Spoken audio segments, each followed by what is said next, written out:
It's getting caught over here too, though. Bullshit. But see, that's the thing. Like, but that's my point, though, Kane. Like, people like Charlie Kirk and them, that's the problem. Why is everybody such an uproar about this motherfucker for? I mean, this is all I'm seeing. Half flags, masks, and I'm trying to figure out what the fuck this nigga do. You got to go see what he was saying. His message he was spewing. But this is the trick, though. This is the trick, right? The trick is he worded his words really wisely when he spoke. Well, I seen his videos, him and Candace and all that shit. I seen them guys up there at universities and stuff. So you know what I'm saying? Like I heard his speeches and shit, but it wasn't something that without the profanity. Oh, excuse me, sir. I know you. I'm saying like he could. This is a growing problem, right? This is a growing problem. I've been noticing it online. Like it's a rhetoric that's been happening for a while, right? And they'll start telling you there's a difference between black folks and N-words, right? They'll say that. Like black people are saying there's a difference between black folks and N-words. That's why a person like Dude could exist in our space. This is what I be on Lex all the time about. That's why a person could exist like that in our space. That's why it could be people online that can't figure out what he's doing because genuinely they don't get it. He was targeting people in college. Like, mind you, there's a movement going on where they like, yo, we not fit to talk about what happened with slavery or Jim Crow or none of that. Man. We're not going to talk about none of that. And then you have this guy now isolating sisters or brothers and saying, hey, this is why this person, Michelle Obama, this person, they got in through DEI and, and they know emotionally people gonna care about it. You know what I mean? They know, he knows he's galvanizing emotions. He knew what he was doing. And he knew people was gonna mislabel it by saying black women versus these 4 women. Like them type of people on the net is really smart. But you know what's the crazy thing is? It took away from 9/11 yesterday. Yeah. Like it completely took away from that. I think I've been seeing the 9/11 whole thing start fading away like a couple of years ago though, man. I mean, that's New York though. We always gonna, but I don't think people really look at it like that. It became like the Oklahoma bombing or something like that. Oh, okay. They ain't really been putting too much light on it like that as of last couple of years. I feel like. But when it comes to old boy now though, listen, man. I just talking to my homie just now. You just called me. He said that he said Stephen A was going off on his show. He was saying basically that it's not right what people doing, and they out here like showing happiness upon what happened to somebody, to a human being, and all this. I don't know exactly what he said though, but yeah, I forgot the same from. Yeah. No, that's what I'm saying. So it's like all of these things could exist in this space because of where our mind is at as a collective. We don't see each other as a collective anymore. Like I could tell when I'm on ADHD and certain people are talking, they don't see themselves as a collective in this foreign land.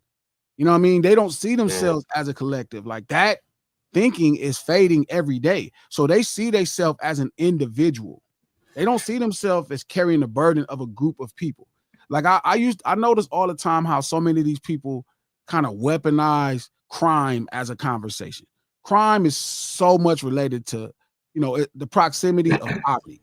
You know what I mean? It's like for real. Like when you poor people commit crime. No, I'm laughing because that's the misunderstanding that people have. No, it's true though, because it got swapped from poor people to black people.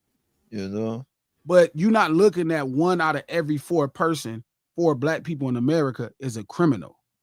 You know what I mean? But just to put that on us though, 1 out of every 4 black people is poor. 1 out of every 13 white people is poor. You came on out. That's okay. Came on out. All right, but what if we don't put it within a race categorized, and so what if you put 10 out of every 10 people, how many people are criminals? It's not. And I'm not putting it towards no. It's not that. Can I answer that real fast? The relative is poverty. Poverty.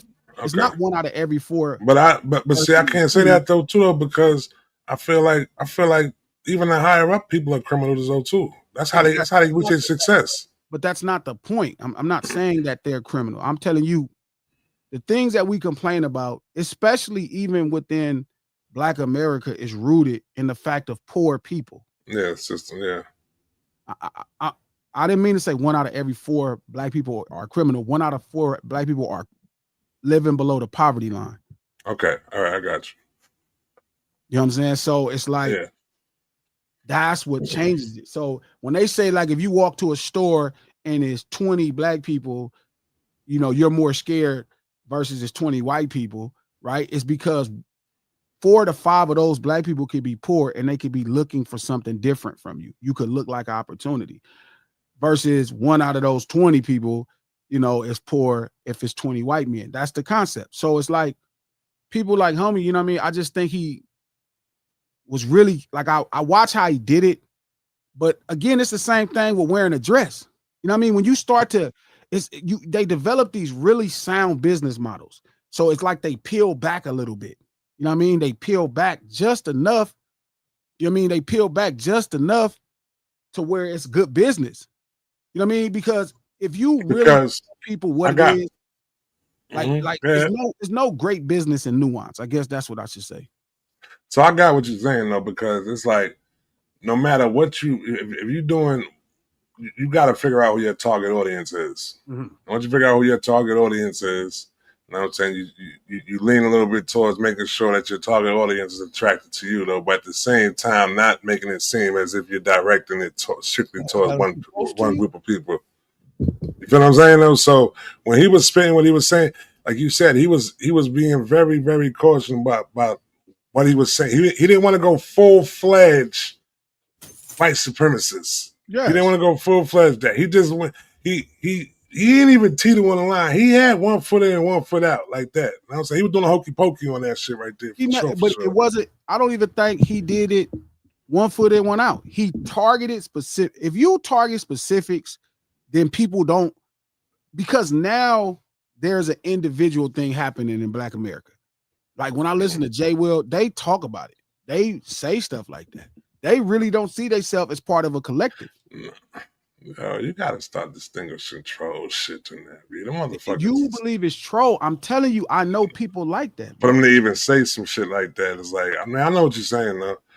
I'm telling you, the problem is we grew up understanding it way more. They don't really feel like right now. Just look at all the content being created around that type of space, right? Everybody is. You have people cheering Carnival on because people are dancing with fans and line dancing. Because in their mind, they really believe they're going to be one of the good ones. I'm telling you, they really believe they're going to be one of the good ones. So they're trying to align themselves up with wherever America is going as if they're going to be one of the good ones. Hey, Matson. You saying in their eyes, boss, there is no good ones. I mean, they're never gonna look at you as being. As I said, there is no good ones in their America's eyes, because the potential is always in their eyes. Go be there. So he was smart to target. His business targeted the developing mind, right? So you have America doing this thing where they don't want to teach you about how brothers in America have been treated for the last 400 years. They pulling that away, right? You getting rid of statues, you getting rid of teaching. You don't want to talk about all this. So now people feel like they have a chance. I'm telling you, man, I notice all kind of waves. I notice all kind of things that's happening right in this space right now that could make that person exist in our world. That person couldn't existed in our world, 40, 30 years ago. We would have been like, nah, we would have saw that a mile away. This is why you have so many people on the internet, on social media right now, trying to find empathy for somebody who didn't even necessarily believe in empathy from the first place. Facts.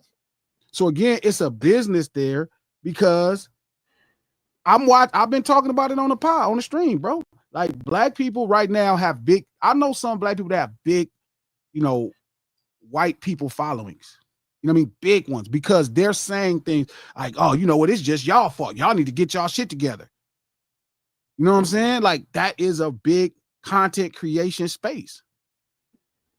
So he was smart to single out specific people. Because if he was talking about affirmative action, if he was talking about DEI and all that stuff, he could have said it could be a single white woman because that person is a product of DEI.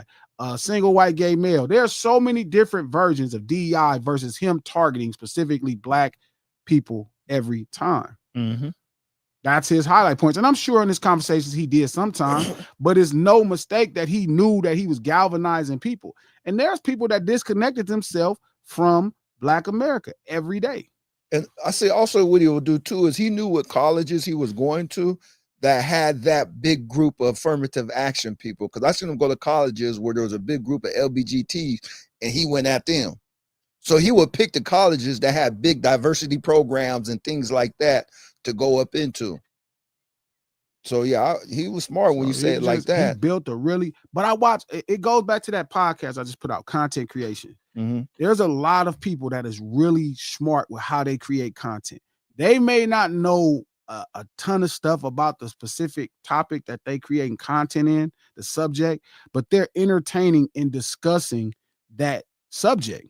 Mm-hmm. You know what I'm saying? So they get these big followings, and the average person has even less knowledge than they do. So they sing like the truth. Like somebody like that was like the truth. They be like, all he was doing is going around saying truth.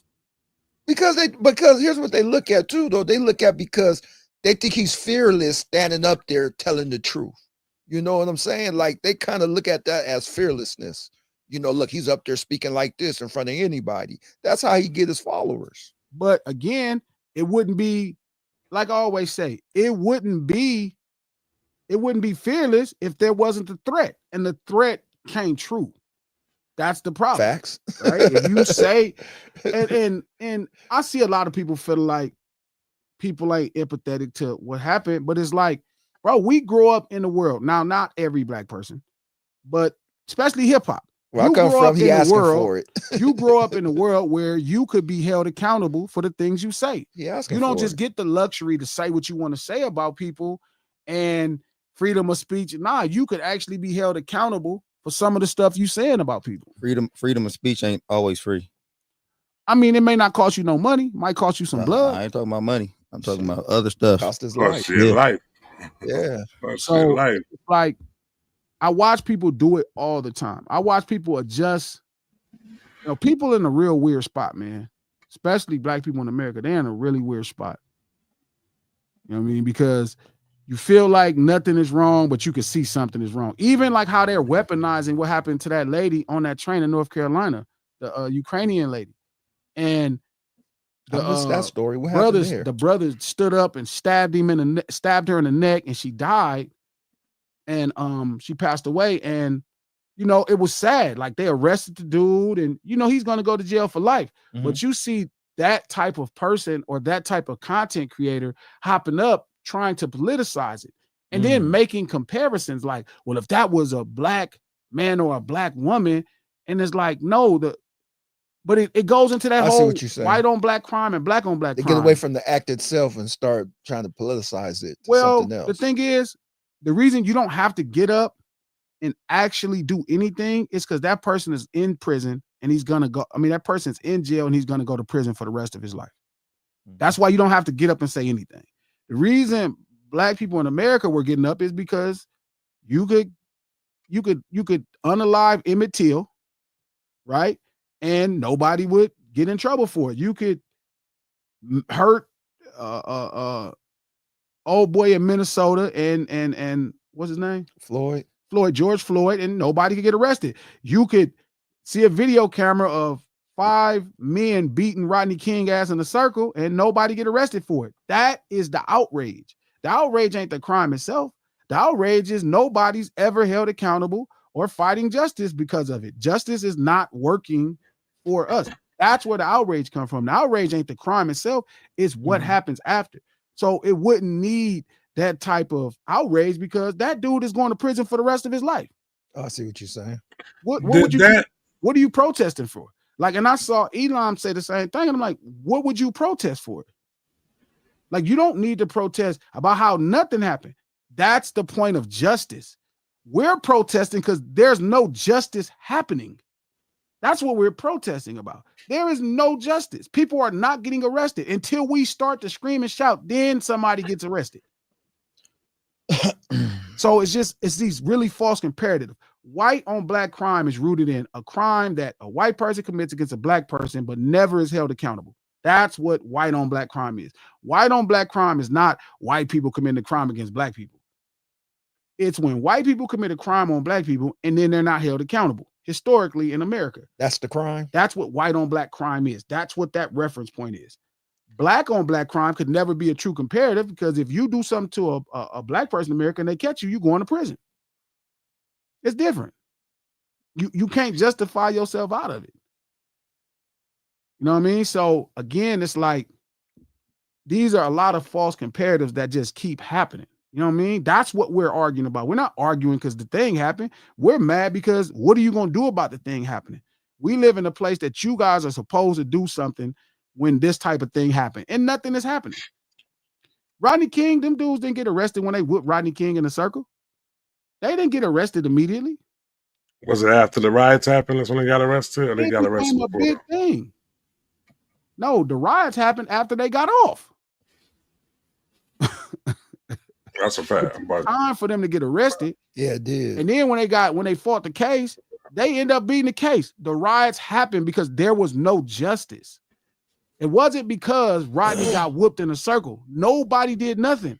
They started to protest because they wanted the white men responsible arrested.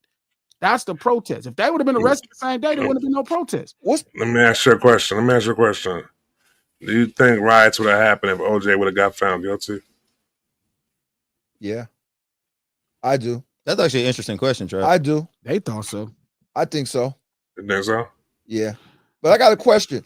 Just like that old boy with the police in New York with the nightsticks and stuff. How did man, that was crazy. They got found out guilty. Didn't they get found out guilty? Then they beat them charges. Wasn't people in the uproar over that in New York? No, we rally over here, man. You know what I mean? They just rally. Shout out to Lex. Okay. That's the problem. We rally over here. In the same country his grandfather lived in. There have been advances. That's the problem with thinking. That's what's wrong with the thought. Mm-hmm. He don't get it. He really think it's different. And it's like, no, they're just doing it differently. There's no advances. And that's why you're going to have brothers right now screaming, it's no empathy. And let's rally instead of protest. No, there's no empathy. They're trying to fit into an American mode of thought. And it don't work for you. It's not going to work for you because this ain't meant for you. I don't know if that's an American mode of thought, though. It is. That's how Americans think. I don't know. I'm just saying because my man, he is supposed to be a real American, the guy who just got died, Kirk, and he didn't believe in empathy. But again, and then people want empathy for him, though. No, but I'm saying, regardless of his belief, I'm telling you, they feel like a person should be able to speak out and say what they want. Hip hop don't work that way. So we knew that coming in. We like, you can't just go around saying what you want. It might be some consequence. They feel like a person should be able to say what they want and have no consequences when it fits their agenda. Again, that same thing. Yeah. No Ceilings Live, the lunch hour every Monday, Wednesday, and Friday at noon Pacific Standard Time. Right here on No Ceilings by Glasses Malone YouTube page. Like this page, man. Like this page. Subscribe to the YouTube. If you're on Twitter, retweet this link. If you're on Facebook, share this post. We do this stream to support the No Ceilings podcast. Like I said, a great episode dropped Tuesday. Conversations about content creation. It's kind of in the same vein of thought where I feel like even somebody like homie that just got assassinated is like he can make content on something without having the deepest knowledge of it. But because most people listening, they're ignorant completely, you know what I mean? This person feels like the truth. But it is on that same topic. So go listen to that conversations on content creations on the No Ceilings feed on Apple Podcasts, iHeart Podcasts, anywhere you get your podcast from.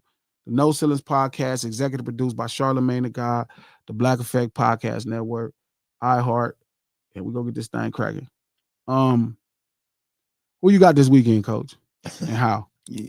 Canelo, but who you got this weekend and how? I'm taking Terrence Crawford in bets because I feel like I see a way he can win the fight. But smart money is on Canelo. And how?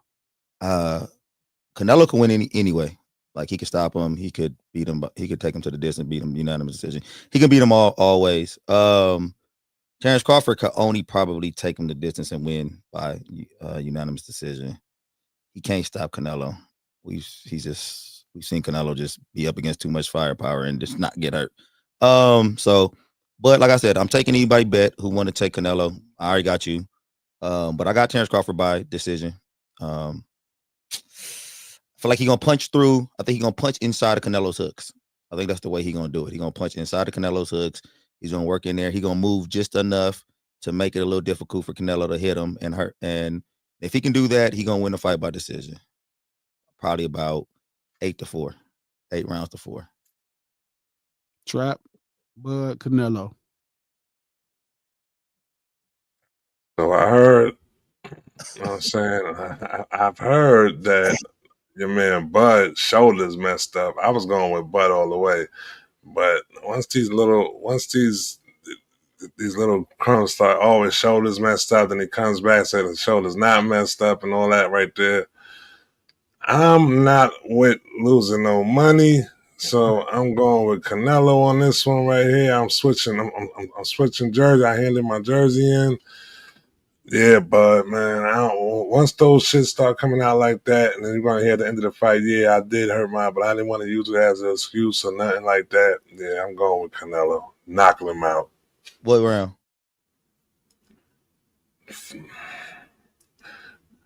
6-7. Okay, that's not bad. Those not bad rounds. 6-7. I'm going with Bud. Bud, how? You mean talk about? I'll probably say he'll go the distance, but I think it's time for Canelo to lose. I think it's just this time for his career where he's just go take a shocking loss. Well, shout out to D where it does it. I got Canelo late.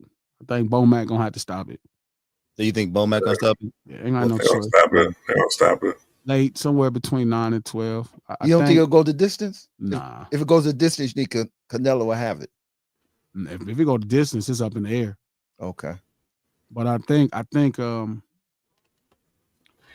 got Bud, man. Bud, the way Bud fights, I could see Canelo catching up to him in the third or fourth round, starting to land leather. I think Bud does win rounds. You know, he's definitely more of a aggressive boxer as far as scoring.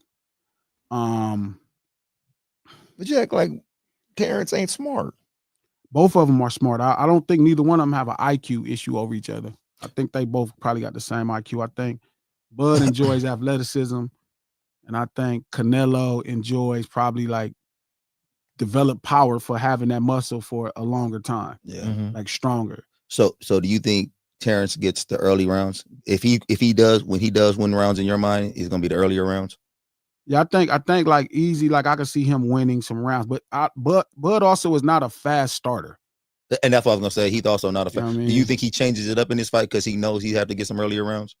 Maybe, but that could also probably be why what happens wrong. You know what I mean? If he jumps, he opened up too early and Canelo finds some shots. Yeah, I think it's going to be weird because Bud is gonna box and Canelo is not a bad boxer. You know what I mean? Like he's not a bad. Canelo is a really smart and great boxer, great IQ. I think Bud is a little bit more athletic, so I think I could see him getting the looks more. But about third or fourth, you know what I mean, he starts to lay leather on him. And I don't think you see it in Bud's face, but Bud starts to realize, Canelo got power. That type of stuff is more. And being punch hard is more of a fatigue thing. Right. And I think when they get to the middle rounds, people start to see Bud get hit more than he's been hit. You know what's funny? I mean, so first of all, you have that's a logical take. Like that is probably the take to have in this fight. What you're saying? No, I'm dead serious. Like this is that sound good, didn't that's it? the smart. No, this is smart take. It's the smart take. This is just them two fighting. Yeah, that's the smartest take to have in this fight. I mean, I got Terrence, but that's in my mind. If I see Canelo winning and he should win the fight, that's probably how he wins. And then I think people keep saying that Terrence is the smarter boxer than Canelo. That's not true. I don't know why people keep saying that. You just don't get it. Like you can't beat Canelo's size and go up and kick ass at 168, 175 at his size and not be. You have to be uber intelligent. Like Canelo is like a genius boxer at that. He's not even just a good boxer. He's like him a and genius Bud are boxer. both. That's a fact. A genius. He That's a might, fact. and I still got Terrence. Canelo might actually be the better boxer. Yeah, because Terrence, I'm saying because Terrence has athleticism. Because Bud is a little bit of a better defender. I mean, excuse me, Canelo's a little bit better of a defender. Defender and counterer, yeah, that's a fact. That's for Canelo, coach, man. No. I got Bud because I see me down. I see ways. No, I see ways Bud could win the fight. Sleb Rock over here, coach. I want Bud to win, man. I want Bud to win. Canelo to win, but he's betting on Bud. I do not. I don't dislike Canelo as a fighter, and I think the one thing I do respect about Canelo is that after he lost to Mayweather, he became a better boxer. Yeah, he doesn't beat Lara if he doesn't fight Mayweather first. Yeah, he fought Mayweather, and he said, "Oh, this is different." And you could tell in his defense he got better. And I think the biggest confusion in this fight is that it's some level of Bud that's Floyd Mayweather, and it's not. No, different style fighters. No, it's totally different. Mayweather is like I call him mongoose fighters. Once in a lifetime, once in a complete. Yeah. He's a mongoose. Like he's a guy who can set trap, strike, set trap. He's more like a Roy Jones. Like when he went up in weight class. Like when Mayweather go up in weight class, he could set trap, dodge, move. His quick twitch muscles defensively are second. Like they're like the only person I could compare to him quick twitchy as far as defensively is Roy Jones. Like they both really quick twitch defensive fighters, and he could set trap, strike. Like that's not how Terrence Crawford fights. He doesn't set trap, then strike.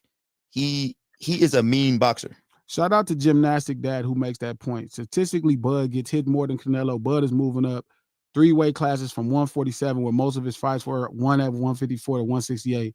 This is a dangerous move for Bud. He's the older. But that's my point. Like older that's in why age. I said Canelo, he's older in age, yeah. Yeah. Maybe not as much. Not in boxing though. But 34, 36, right? No, he'd be 38 in a week. 38? Oh, damn. Be 38 in a week or two. But Canelo been fighting professionally for like what, 25 years? No, since he was 20. Since he was 20. 15, since he was 15, yeah, 15. Turned pro at 2005, if I remember correctly, and I think Bud turned pro in 2008. Yeah, what was crazy was he was only boxing for like a year or so before he turned pro. Like them niggas seen him like, yo, nah, you one of them, you one of those. That's what I said, DT. Nothing in Bud resume says pick him over Canelo. That's a fact. And I've been saying that to some I was talking to Ack from Ack and Barack show, and I was like, Bud hasn't shown me the fight to where I could say this is why. Like, I never saw Bud against this level of opposition. Like, Canelo is 30 million times better than anybody Bud has fought. And that's no disrespect to Spence, but Canelo is a 4-division champion, undisputed, first battle Hall of Famer, all-time great, most likely the greatest fighter ever come out of Mexico. And it's like, he's not the traditional stand Mexican fighter where he plants his feet and just throws hands. He's really smart. He could box on his toes. I watched him box Triple G in the first fight on his toes. He could do everything everybody else does in boxing, but he figured out something that works for him so well, and he's really smart. And not only, like, this is Bud's first fight at 168. You know what I mean? I think Canelo has figured out his body at this weight, taking shots. Like, Canelo don't even take punches. Like, I think people feel like Bud is going to be able to hit Canelo so easy. And I'm like, this is probably, like, Floyd Mayweather is better than Bud Crawford. Triple G is probably around the same place. No. Yeah, as Bud Crawford. No. Bud Crawford is better than Triple G. He's a better boxer than Triple G. What are we talking about right now? He would beat Triple G. He might not beat him, but he's a better boxer than him. I don't think so. Oh my God. Triple G is a silver medalist, probably second or third greatest middleweight of all time. Fantastic. Like, you can't, like, he's a fantastic boxer, even if we don't like it. I don't dislike it. I don't have a problem with Triple G. I'm just saying Triple G is not a better boxer than he's not a better boxer than Bud. I don't know. He might beat Bud because I think he's a better boxer too. A better boxer than Bud? Yeah. No. I think Bud Crawford is more athleticism than just being a better boxer than Triple G. Not a better boxer than Bud Crawford. I mean, Triple G is a good boxer, though. I'm not taking anything away from him. I mean, he's a silver medalist. You ain't winning no silver medal unless you're a great boxer. You know what I mean? Unless you heavyweight, you just knocking people out. But Triple G is a sound boxer, coach. I don't think he's a bad boxer. No, not just a bad boxer. He's like a bad way boxer. better than. I think he's a good boxer. He's an above average boxer. Thinks he's fine. Thinks he's good. He's a really good boxer. But I'm saying an 8 on the boxing. Bivol, I think Bivol is probably as good of a boxer as Bud. Okay, Bivol is, but Bivol's a better boxer than Triple G. But I'm saying I don't even know if that's true. But I'm saying Bivol is really good. I do think so, but I don't think you get how good Triple G is as a boxer. I get it. No, I think you get how good he is as a fighter and whooping ass, but I don't think you really get how fantastic of a boxer he had to be. I really get it. I get it. I get how good of a boxer he is, and he's just not as good as. But I was saying all that to say that like Canelo has been in with this type of really big good fighter a few times. With this type of really Triple G. No, for sure. Canelo has fought the better opposition. I mean, and by like miles and miles and miles. Yeah, he's fought the better miles. But now has Bud ever ducked any fights though? Like when you say that though, Bud fights who's there for him to fight though, B. So you can't. I mean, I know you're good as your competition that you fight though, but it's not as if he don't destroy them niggas when he do fight them though. I mean, he just missed a lot of other really great fighters over his career. Who Bud has? Yeah. Like who? I mean, Mikey Garcia is a Hall of Fame opponent, Floyd Mayweather, Tim Bradley. So he ducked all those people? Not ducked. It's just the business didn't allow for whatever happened. The so business he gets penalized for that. Not penalized. He's a first ballot Hall of Famer because he's a 4-weight champion, 2-time two-weight undisputed champion. He's a first ballot Hall of Famer minus his resume. Mm-hmm. I'm just saying at this level, like the homie DT in the chat is saying, nothing about Bud can prepare you for what he's about to go up into.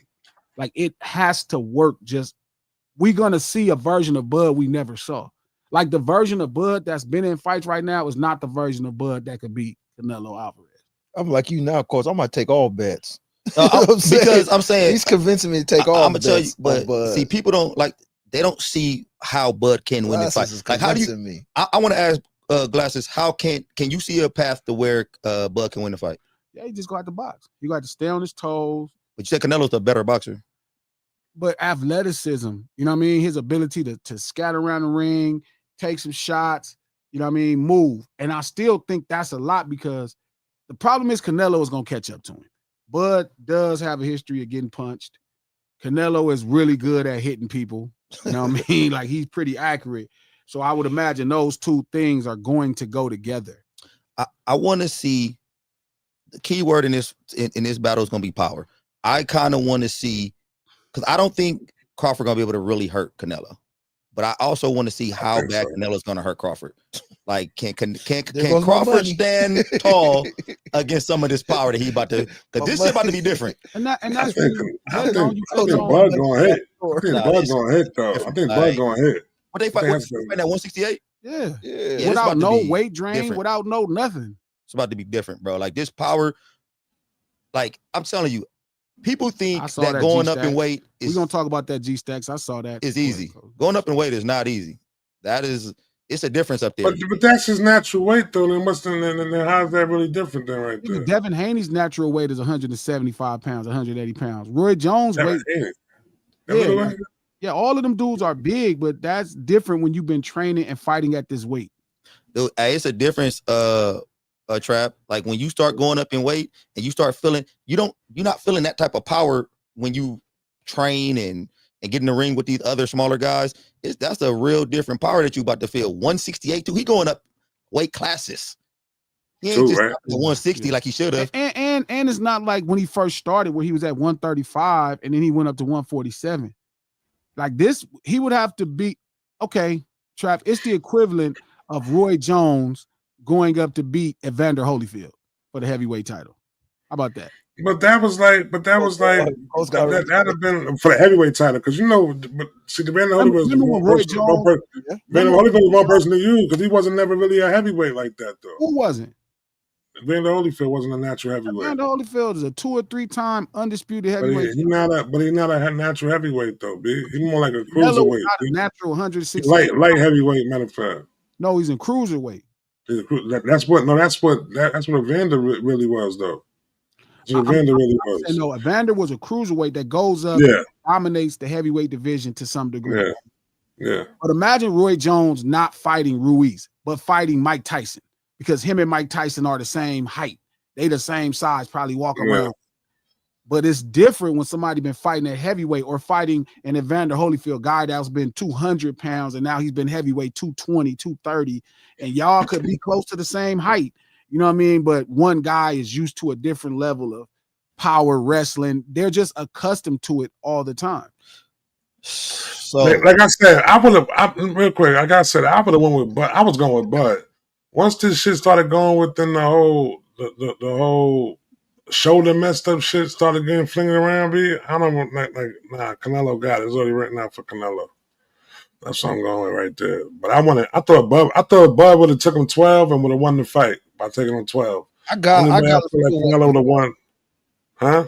I got to go at 12 winning the fight. I just don't know what that looks like for Bud anymore. When was the last time Bud fought a 12-round decision? Maybe like Ricky, like what was the guy he fought at? He just fought one. I mean that was the design, just to outbox a guy. Oh, that was the design. That was he fought the guy that's from England for his titles. I think it was like his second title.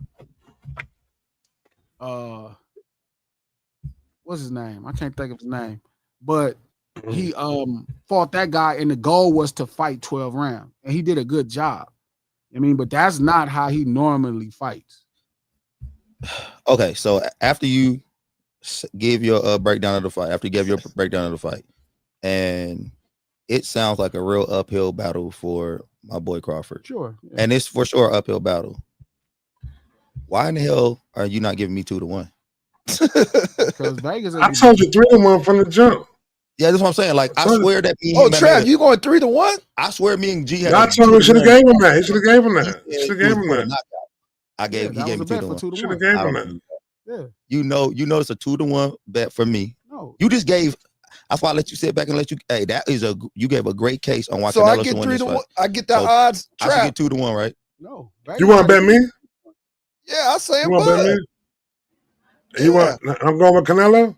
I put on Canelo. No problem. I want them odds. But hold on.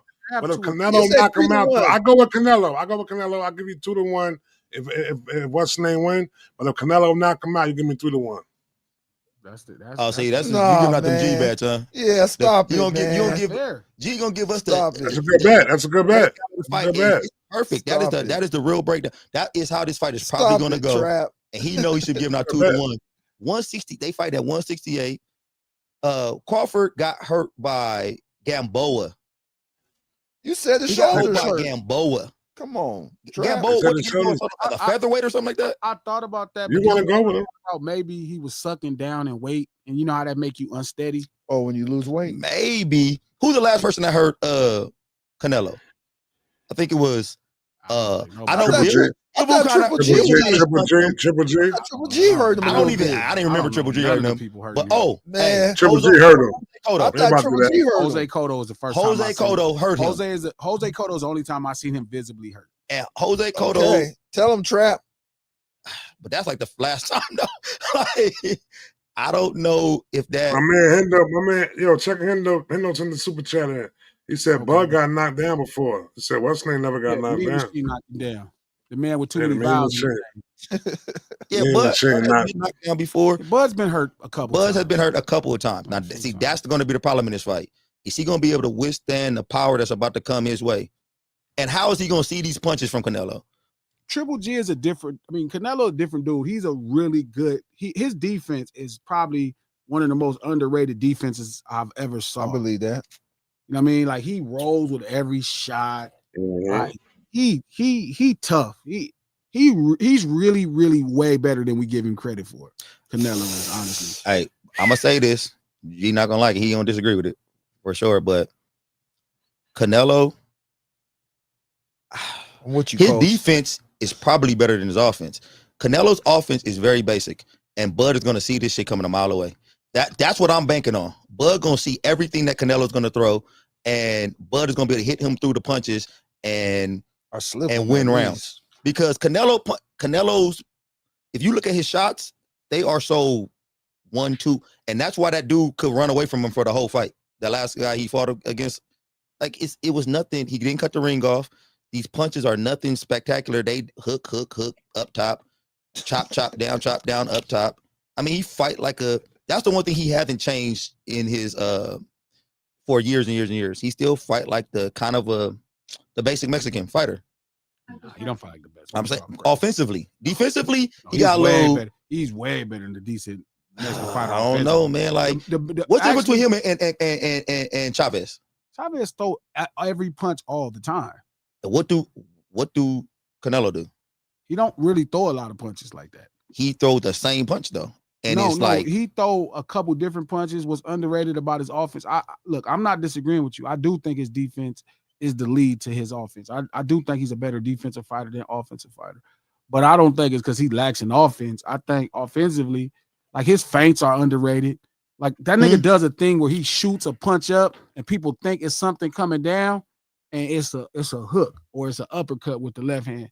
Like he does a lot of tricky shit. And to your credit, we've been watching him fight for 20 years.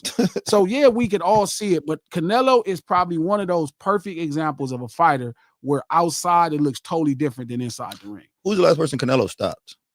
I don't know, maybe like 4 years ago. Probably stopped that boy from Mexico, that little big boy. Which one? Not Munguia. Ali Munguia. No, he didn't stop. Did he stop Munguia? Thought he did. He did. He stopped Munguia? I think he did.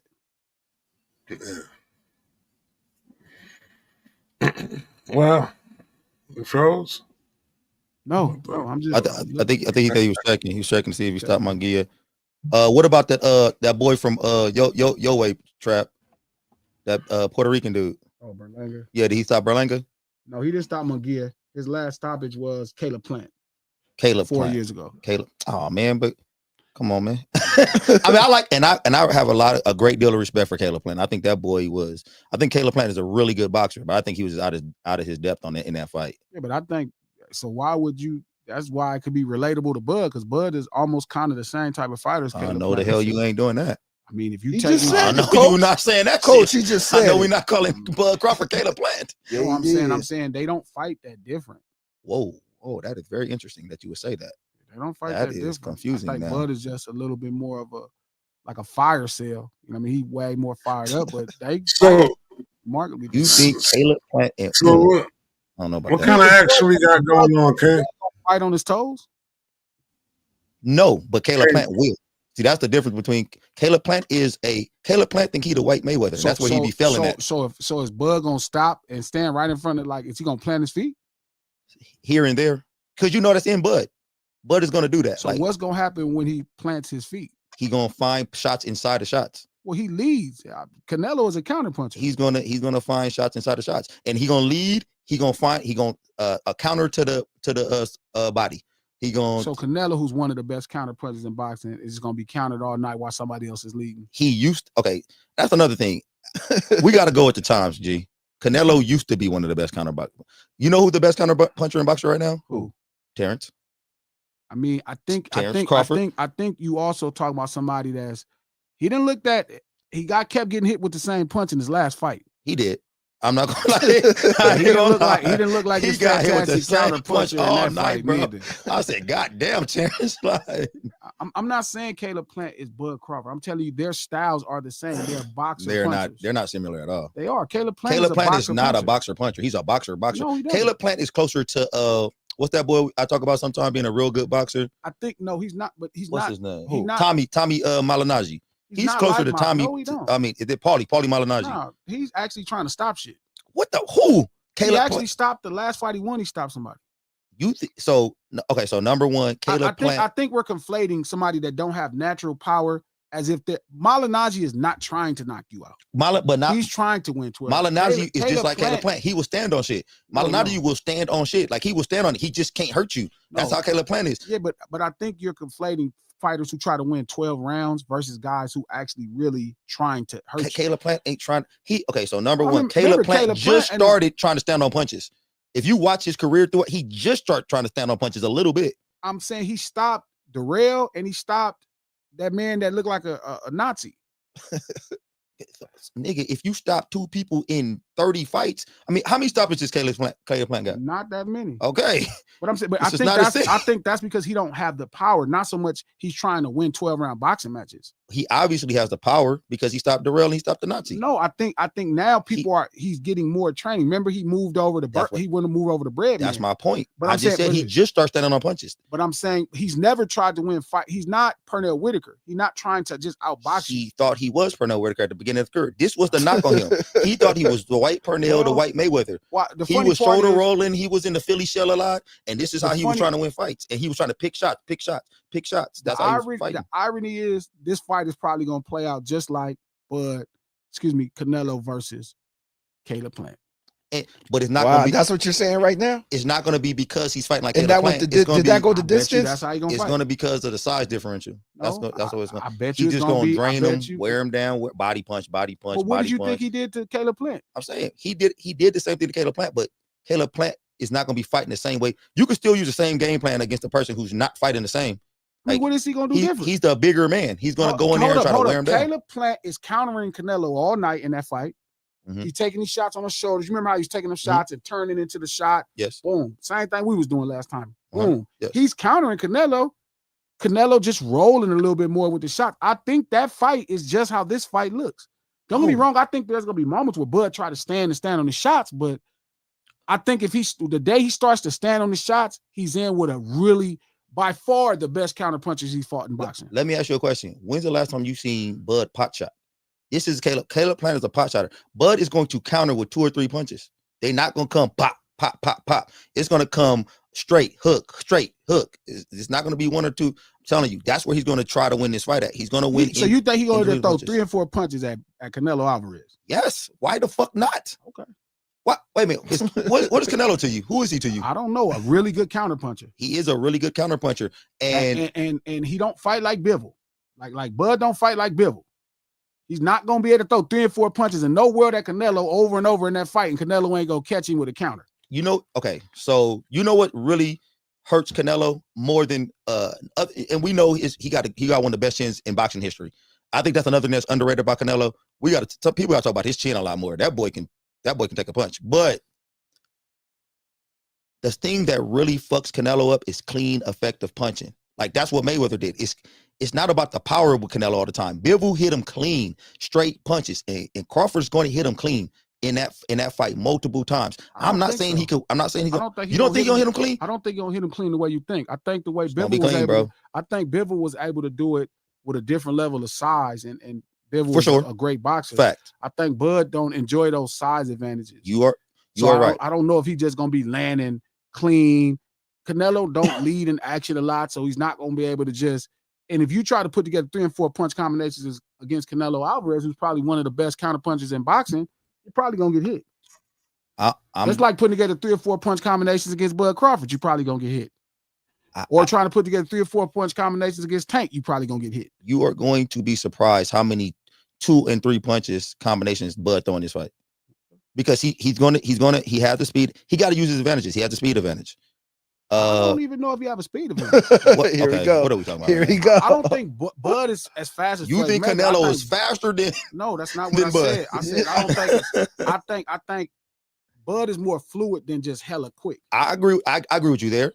But you don't think, but you know what fluidity look like. Like, you know what it looked like. Yeah, you seen it before. That shit look fast. Like, but I'm saying, but it is Canelo Alvarez. Like, I just look. So do you think Bud is not quicker than Canelo? If Canelo is, we giving him the power advantage because he's the bigger man. We can at least give Bud the speed advantage because he's a smaller man. He come in, he did weigh 168 pounds. Okay. So we're not worried about him. We worried about his power moving up to that weight class, which is probably not. He gonna be the faster fighter in that fight, Glasses. I don't know. And he gonna have the faster eyes. At least in the beginning. I don't even know. He gonna have the faster eyes. Well, he don't start in the beginning like that. He's not.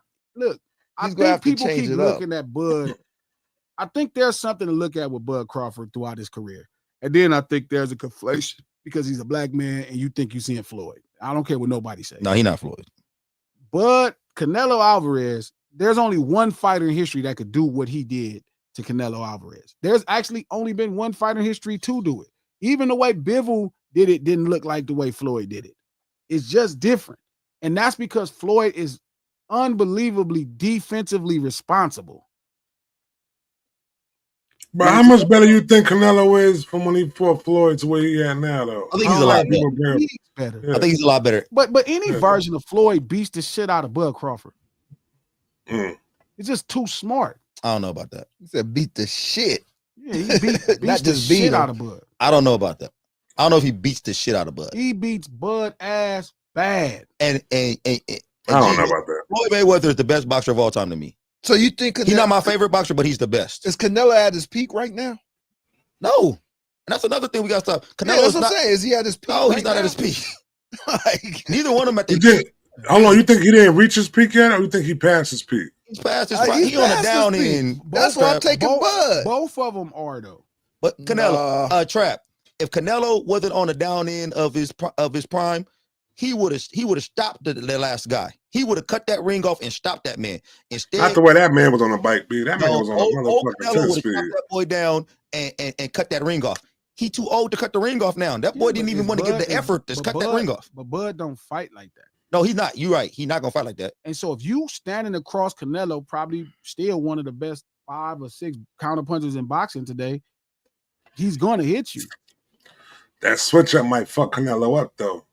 It's not. When I that agree man with do that that. switch up, when that man do that switch up, we do that switch up on him. This ain't That them might- little that- people down there. all This right. ain't them people Okay, that's like good. This is like one of the greatest fighters in history. Like, okay. and this is what my nigga DT was talking about at the beginning at the lunch table. He was saying that like the problem is Bud, we haven't experienced him at this level. The closest we experienced him at was against Spence. Like he's never like this. Look what he did to Spence, though. Say who? Look what he did to Gonna Spence, make though. Bud great. But I think that's fantastic, right? I Nigga think destroyed that's why- Spence. that's why we give him a chance in this fight. Hey, let me ask you a question. So, and Caleb Plant, this not even no question, actually, it's a statement. Caleb Plant fights less like Bud Crawford than Spence fights like Canelo. Spence fight more like Canelo. That's a And I fact. think No, that's he's where not. No. he fights more like Canelo than No. Plant fights like Terrence Crawford. No, Yes, for Yeah. sure. no, because Spence is Yeah. not a defensive fighter. I didn't say they fought exactly the same. I'm I said saying he it's- fights more like I think you're Canelo. conflating their offensive packages as being the same versus. I'm just saying how they're more much better- similar as fighters than Caleb Plant and Terrence I Crawford. don't think so. I think Caleb Plant is a counterpuncher. I think he's an offensive fighter. He leads first with shots. He fights the same. He just don't have this natural powers, but he's not as athletic. Terrence Crawford is not actually just a counterpuncher. He don't even fight. He can counterpunch. I don't think Caleb Plant is just a counterpuncher. That's what he is. He's a counterpuncher. No, he's not. He Yeah, leads that's in what he action. is. He wins rounds. You can't be a counterpuncher and He win a bunch of wins rounds. round on clear, concise punching, like No, he counterpunching. wins Like, early rounds by leading in jabs and action. nah, he. Plant don't be falling behind on the scorecard. I mean, depending on who he's fighting. He I mean, didn't he's fall fighting behind Canelo. it. He He ain't gonna was- fall behind him because I'm Canelo saying- throw I'm 3 saying- punches around. I'm saying even in all of these fights he's had, he's not really falling behind on the scorecard. He I'm trying to leads think with of jabs. his last fight. I'm trying to think. Like we could say that about what's his face, and in that jab Okay. is a faux jab. He's throwing too. I bet you this fight, here's another bet for you. This fight is more likely to end up like Canelo and Caleb Plant than it does like Spence and Bud Crawford. I mean, like Then why would you be comparing it? I'm just saying he fights more like You know why? Because he don't fight nothing like Spence. Okay, he fights like the bigger. Spence is not even a counterpuncher. He fights like the bigger. Spence is not better defensive minded. No, Spence is not even Earl a Spence. counterpuncher. That's not his strength. Canelo that's is not all his strength. That's not his strength. Canelo's main strength is counterpunching, and Canelo is defensively sound beyond. Okay, but you're taking me saying that they fight more similar to each other Because than I'm Caleb telling you, Plant. because Bud Crawford, because Caleb Plant. I is feel the up, same way you say about Caleb Plant about Bud in the Bud comparison. don't They don't know fight because- anything alike. Nothing but alike. Both of them lead in their ring generalship champions. That's their thing. They're both ring generalship. What are you guys. talking about? That Terrence Crawford ain't no ring general champion. No, he is a ring generalship guy. Why That's you why he saying wins this? rounds. No, he's not. He wins round because okay, so number one, he's kind of like Canelo in the fact that he takes the first 3 rounds to kind of figure you out. He ain't using ring generalship right there. He just figuring you. Which fight did you see him down 0-3 in? He was probably down 0-3 against little dude, the dude I just said hurt him. What's my man name? Gamboa. He wasn't 0-3. He probably was down 0-3. And that was 40 years ago. This is how he fights, dude. Who else was he down 0-3 against? All his fights, who did he just fight? He wasn't down 0-3. What's my man name? What's my man name from overseas? No, not him. But even him, that was a close fight at the beginning. Because he wasn't down 0-3. Yeah, it might have been 1-2. No, it was very close, man. You act like he was 3-0 in that fight. No, I'm telling you. Okay, what about my boy? But that's because Madrimov is a counterpuncher. You remember the dude I said gonna make the Hall of Fame? You're like, no, he's not. What's my boy name? Black dude from overseas. Kell Brook. He was down in that fight too. No, he wasn't down at the beginning of the Bud Crawford? Yeah, Bud was down in the beginning of that fight. That was a great fight at the beginning, and it probably was. It started off. I remember that 3-2 or something like that. The first 7 rounds it was close. But yeah. Again, they're not counter punchers. Who's not counter? Which one? Who? Brook or Spence. That's not how they pride themselves. Okay, and I get that. So I'm saying, Canelo is one of those people that prides himself on counter punching. Yeah, he does. He does pride himself on counter punching. But like I said, I'm not saying he's the exact fighter. I'm just saying fights more similar. Caleb Plant is a lot more of the style Bud Crawford. No, they're not close. It's not even close. They're the same style more than that's Canelo. Not even close. Caleb Plant thinks he's trying to fight like Mayweather. Do we think you just got finished saying Bud is not Mayweather? And he's not. You're right. That's because they're opposite fighters. That's because Caleb Plant is trying to be defensively sound. But he's trying to be defensively sound in the manner Mayweather is. Like he's using the Philly shell and he's pot shotting. I'm talking about when you lead with their offense, right? The way their offense is, both of them pride themselves as leading and jabbing and counterpunching. I don't know. Caleb Plant is a great counterpuncher. Yeah, he is. He's a greatest too far. He's a really good counterpuncher. Canelo has never fought a Bud. You got to let the experts talk. You got to let the experts talk and just sit back. Canelo fought Floyd Mayweather. What the fuck kind of fighter is a Bud type of fighter? Who the hell? What you mean? Like Bud is some unique property in the history of Bud. This motherfucker done fought against Bivol, Floyd Mayweather, Triple G, Shane Mosley, Miguel. He done fought the best fighters in the history of boxing. He fought. So wait a minute. You saying? Are you asking what type of fighter is a Bud fighter? No, he said he never fought a fighter like Bud. I'm like, that's a lie. Oh, who said that? That's whoever said that. He said somebody. He never fought a fighter like Bud. He could be accurate though. He might be telling the truth. How's that? What fighter he's fought like Bud? Sugar Shane Mosley might be the closest, and Sugar Shane might have hurt him too. No, he didn't. I think Shane might have rocked him. He beat the shit out of Shane. Oh no, I think he might have hurt him early. I can't remember for sure. I'm telling you. But who's the closest fighter he's fought that's like Bud? I'm telling you, it's a combination of things. Like it's a combination of stuff. He fought the counter punching in Floyd Mayweather, who's the best counter puncher in boxing. Okay. Who's the best counter puncher that Bud Crawford fought? Floyd is the best counter puncher probably in the history of boxing. Yeah, but that ain't the question. The question what's your man? What's the Arabian boy name? What's the Arabian boy name? Amir Khan? Amir Khan. You racist, and he's not Arabian. Whatever. I'm going back on me. No, Amir Khan's not a counter puncher. Okay, so who is the best counter puncher Bud Crawford fought? But where are you going with this though? I'm telling you, one guy's more familiar with everything Bud Crawford can bring. The other guy really has no idea. So you're saying because of the experience at the highest level of fighters that the fighters that he's fought, he has all them. He gonna put all that shit together, and he has a soup of experience, and he's gonna say, okay, we're gonna put all these fighters together, and so I've seen it all. Whatever Bud can bring to me, I've seen it all. Everything. But he ain't seen it the way Bud about to bring it to him though. Okay. He's seen it all, but it's a way a fighter brings it. Convincing. One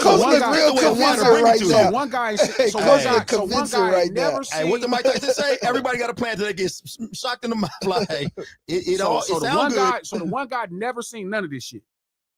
He never seen anything remotely close to Canelo. He's seen it. With who? Yeah, with Earl. He's seen it. He's seen some hooks to the body. He's seen that bullshit. He's seen that shit. So Canelo is closer to Spence. Yes.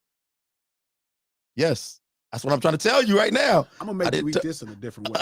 What? Hold on, I'm on coach's side with bad in this way. Bud. Because you really lying. I'm saying he is. You really okay, but dude, I'm saying that, but he's also 168, and he also is a better defender. So I'm not saying he's also a better defender. He's a better counterpuncher than Spence. He's a better counterpuncher too, but they're similar. His offense and defense is way better than Spence. Okay, on every level. No. His offense is not better than Spence. It is. Spence is a better offensive fighter than Canelo. Spence leads with offense. He's a better offensive fighter than Canelo. All right. I mean, Canelo's a better fighter all around, but just offensive tools. What are the what you think about Canelo's jab? How you feel about his jab? I think he has a great jab. He has a non-existent jab. Where is it at? It's invisible. It's an invisible jab. You're gonna see it in this fight. You think so? Why? You think so? This is the first time you've seen him fight somebody his fucking size. He throws 5 punches. He throws 5 punches around. He didn't used to throw 5 punches at 154. 4 of them are hooks. He didn't used to throw 5 punches at 154. You know why? Because when you fighting everybody taller, and you should know this because you didn't have to deal with this. You fight somebody fucking taller.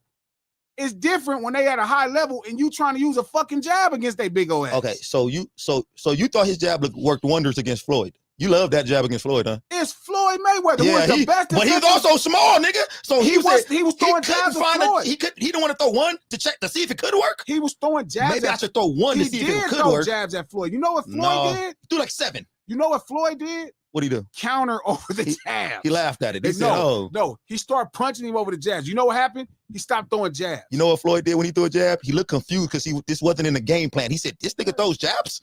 Where did this come from? Why is he doing this shit to me?" Like, listen, y'all problem is y'all judging Canelo. He's been fighting guys bigger than him for the last fucking 10 years.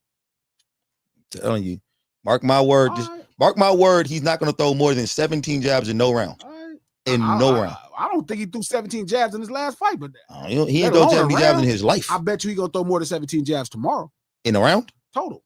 Total, nigga. Stupid glasses. Ain't no great glasses. Ain't no great. Stupid for that one. This is not one of your best takes. Listen, yeah, for y'all sure. Don't understand. Y'all total. Canelo, because talk about when the last time he knocked out a fighter. He's fighting guys that's 190 pounds. He bigger guys. Like Bud didn't. Bud just went up and fought a guy at 154. Didn't look like he was close to getting knocked out. That was at 154. Canelo's gonna use his feints. He's gonna use it. Okay, so let me ask you this: do you think Bomac is one of the best trainers in boxing? Yes. What do you think about Bomac? And this is one I don't think Bomac gets a lot of credit for his game planning. What about his game plan? I think he's one of the better game planners ever. Okay, and this is what I'm saying. Yeah, but Canelo's team is probably one of the best game planners ever. It's not, when have you seen him game plan well? Like the last fight he had, what was the game plan there for the last fight? All you got to do is look fucking pay the judges. I don't know if that nigga won that fight. I heard dude wasn't known for running around the ring though. Yes. Like so they got the tape on him. He wasn't known for standing there fighting though. That nigga got 4 knockouts. I mean, what that dude is, we all knew that nigga was not about to stand there in front of Canelo and trade blows. Since when did they not? When did they not fight? He didn't even use motion. He just kept running. Oh my God. Y'all niggas sound like Canelo got on his bike. So you guys. I don't listen. I don't really care. I'm not a fan of neither guy. I'm just saying, really, I'm just judging the fight based off what it is. Y'all make it like the experience at the highest level ain't gonna matter. So walk in and see something like I'm that. saying Canelo's the same nigga that told me that Spence was gonna chop down Terry. No, he didn't. He didn't say that. He didn't say that. I told you that was gonna happen. What happened? What? Give me to me. Lil Nas X? Like what? Not no boxing stuff. What? Some boxing stuff too. Okay, so you told me Mike Tyson was gonna beat You did say that. You did say Mike Tyson was gonna beat old boy. Every time you do this, it make me go far when I'm pretty much. No, you did say that, bro. Go for. Okay. Wait, what you say, Trap? Yo, Glasses said Mike Tyson was gonna beat Jake Paul up. He said that. I thought so. I was wrong. That nigga looked sad while it was happening. I was watching him looking sad. He was. It's all good. I was sad. Superhero getting beat up by this dude. Who you got, Mike Tyson or Floyd Mayweather? You did. Yes, I did.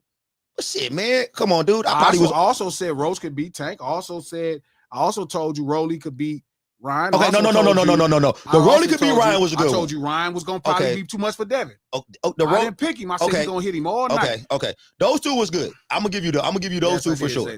Yeah, those are some. What's his record? Not about I don't know about that Roach one. I don't know. I remember that. My boy DT said, I remember that either. I said, this is that type of fight. This dude could fight. I said, this is that type of fight he gonna struggle with all night and be fucked up. That's it. Maybe he might have.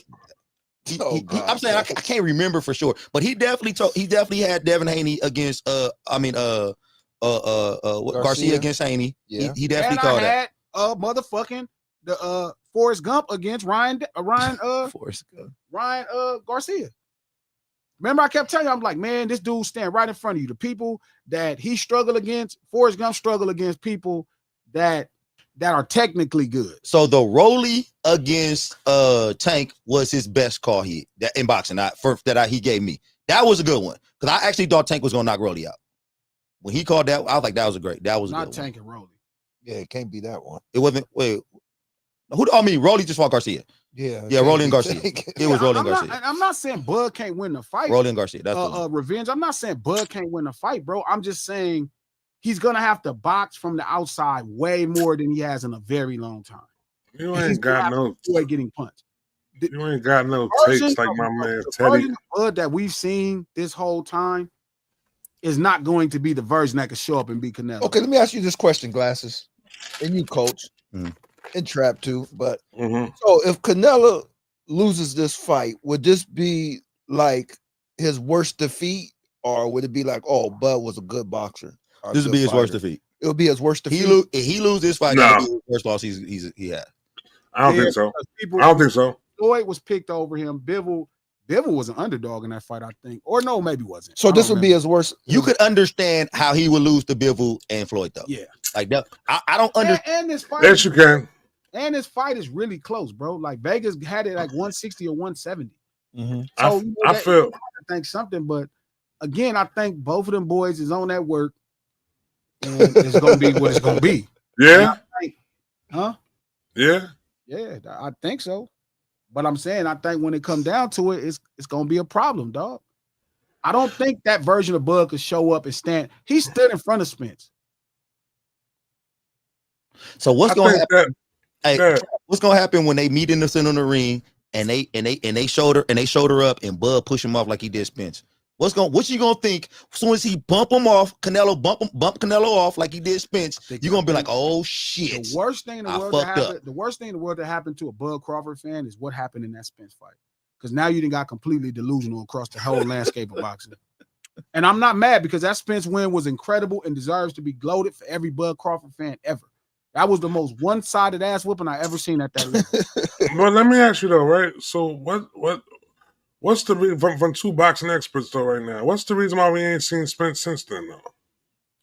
That's another problem, which kind of I was talking to DJ about that. I'm like, DJ, tell me the truth. He like, I'll tell you in person. This is my opinion, because you know, G can get insider information. For real. Yeah, I don't be fucking with. So what's your I want to know what you think. No. I don't want to go to inside. I want to go what we think. I want to go with the think. In my opinion, he don't want to say the truth. In my opinion, dude, look, I think Spencer's a great fighter. I think he's an awesome fighter. But maybe he just. So what he supposed to fight that tall dude? Coach, can you get it out? Fondor. Yeah, Fondor. He was supposed to fight Fondor. Tower Inferno. What happened to that? Who pulled out of that fight? Who pulled out, Junior? I don't know. Glasses, who pulled out? Spence. Oh, Spence pulled out. They not sanctioning him, but again, look, I don't want to take away Spence's best win. I want to act like he beat the best version of Spence. It was nothing wrong with him. He wasn't no Devity car accident that he got threw out, had to get his teeth replaced. Got the yips. I don't want to imagine the things that was happening. Okay, let's just say he beat the best version of Spence. I'm glad you said that about the accident, because this will make it better for me. I was dancing around it though. Right, your glasses. You was really dancing. You doing a two-step. You was doing a two-step around it though, B. 130 miles in the car and you have a car accident, and the fact that his eye was disconnected, they tried to hook it back up. And he couldn't, the same shot he kept getting. There's a few things, but I'm not talking about that. Let's say he beat the best version of Spence. No, I wasn't even about to say that. The best version of Spence is probably still 5 times less than the best version of Canelo. Okay, I wasn't about to say that about the car accident. I'm really making no excuse. I'm just saying, but if y'all do have an accident going 100, would you be willing to get back in that car and go 130 miles again? Yeah. Would you be kind of like, or would you be a little gunshot like, man, maybe I should? He never did after that. I'm just saying, maybe that's what's going on with this fight.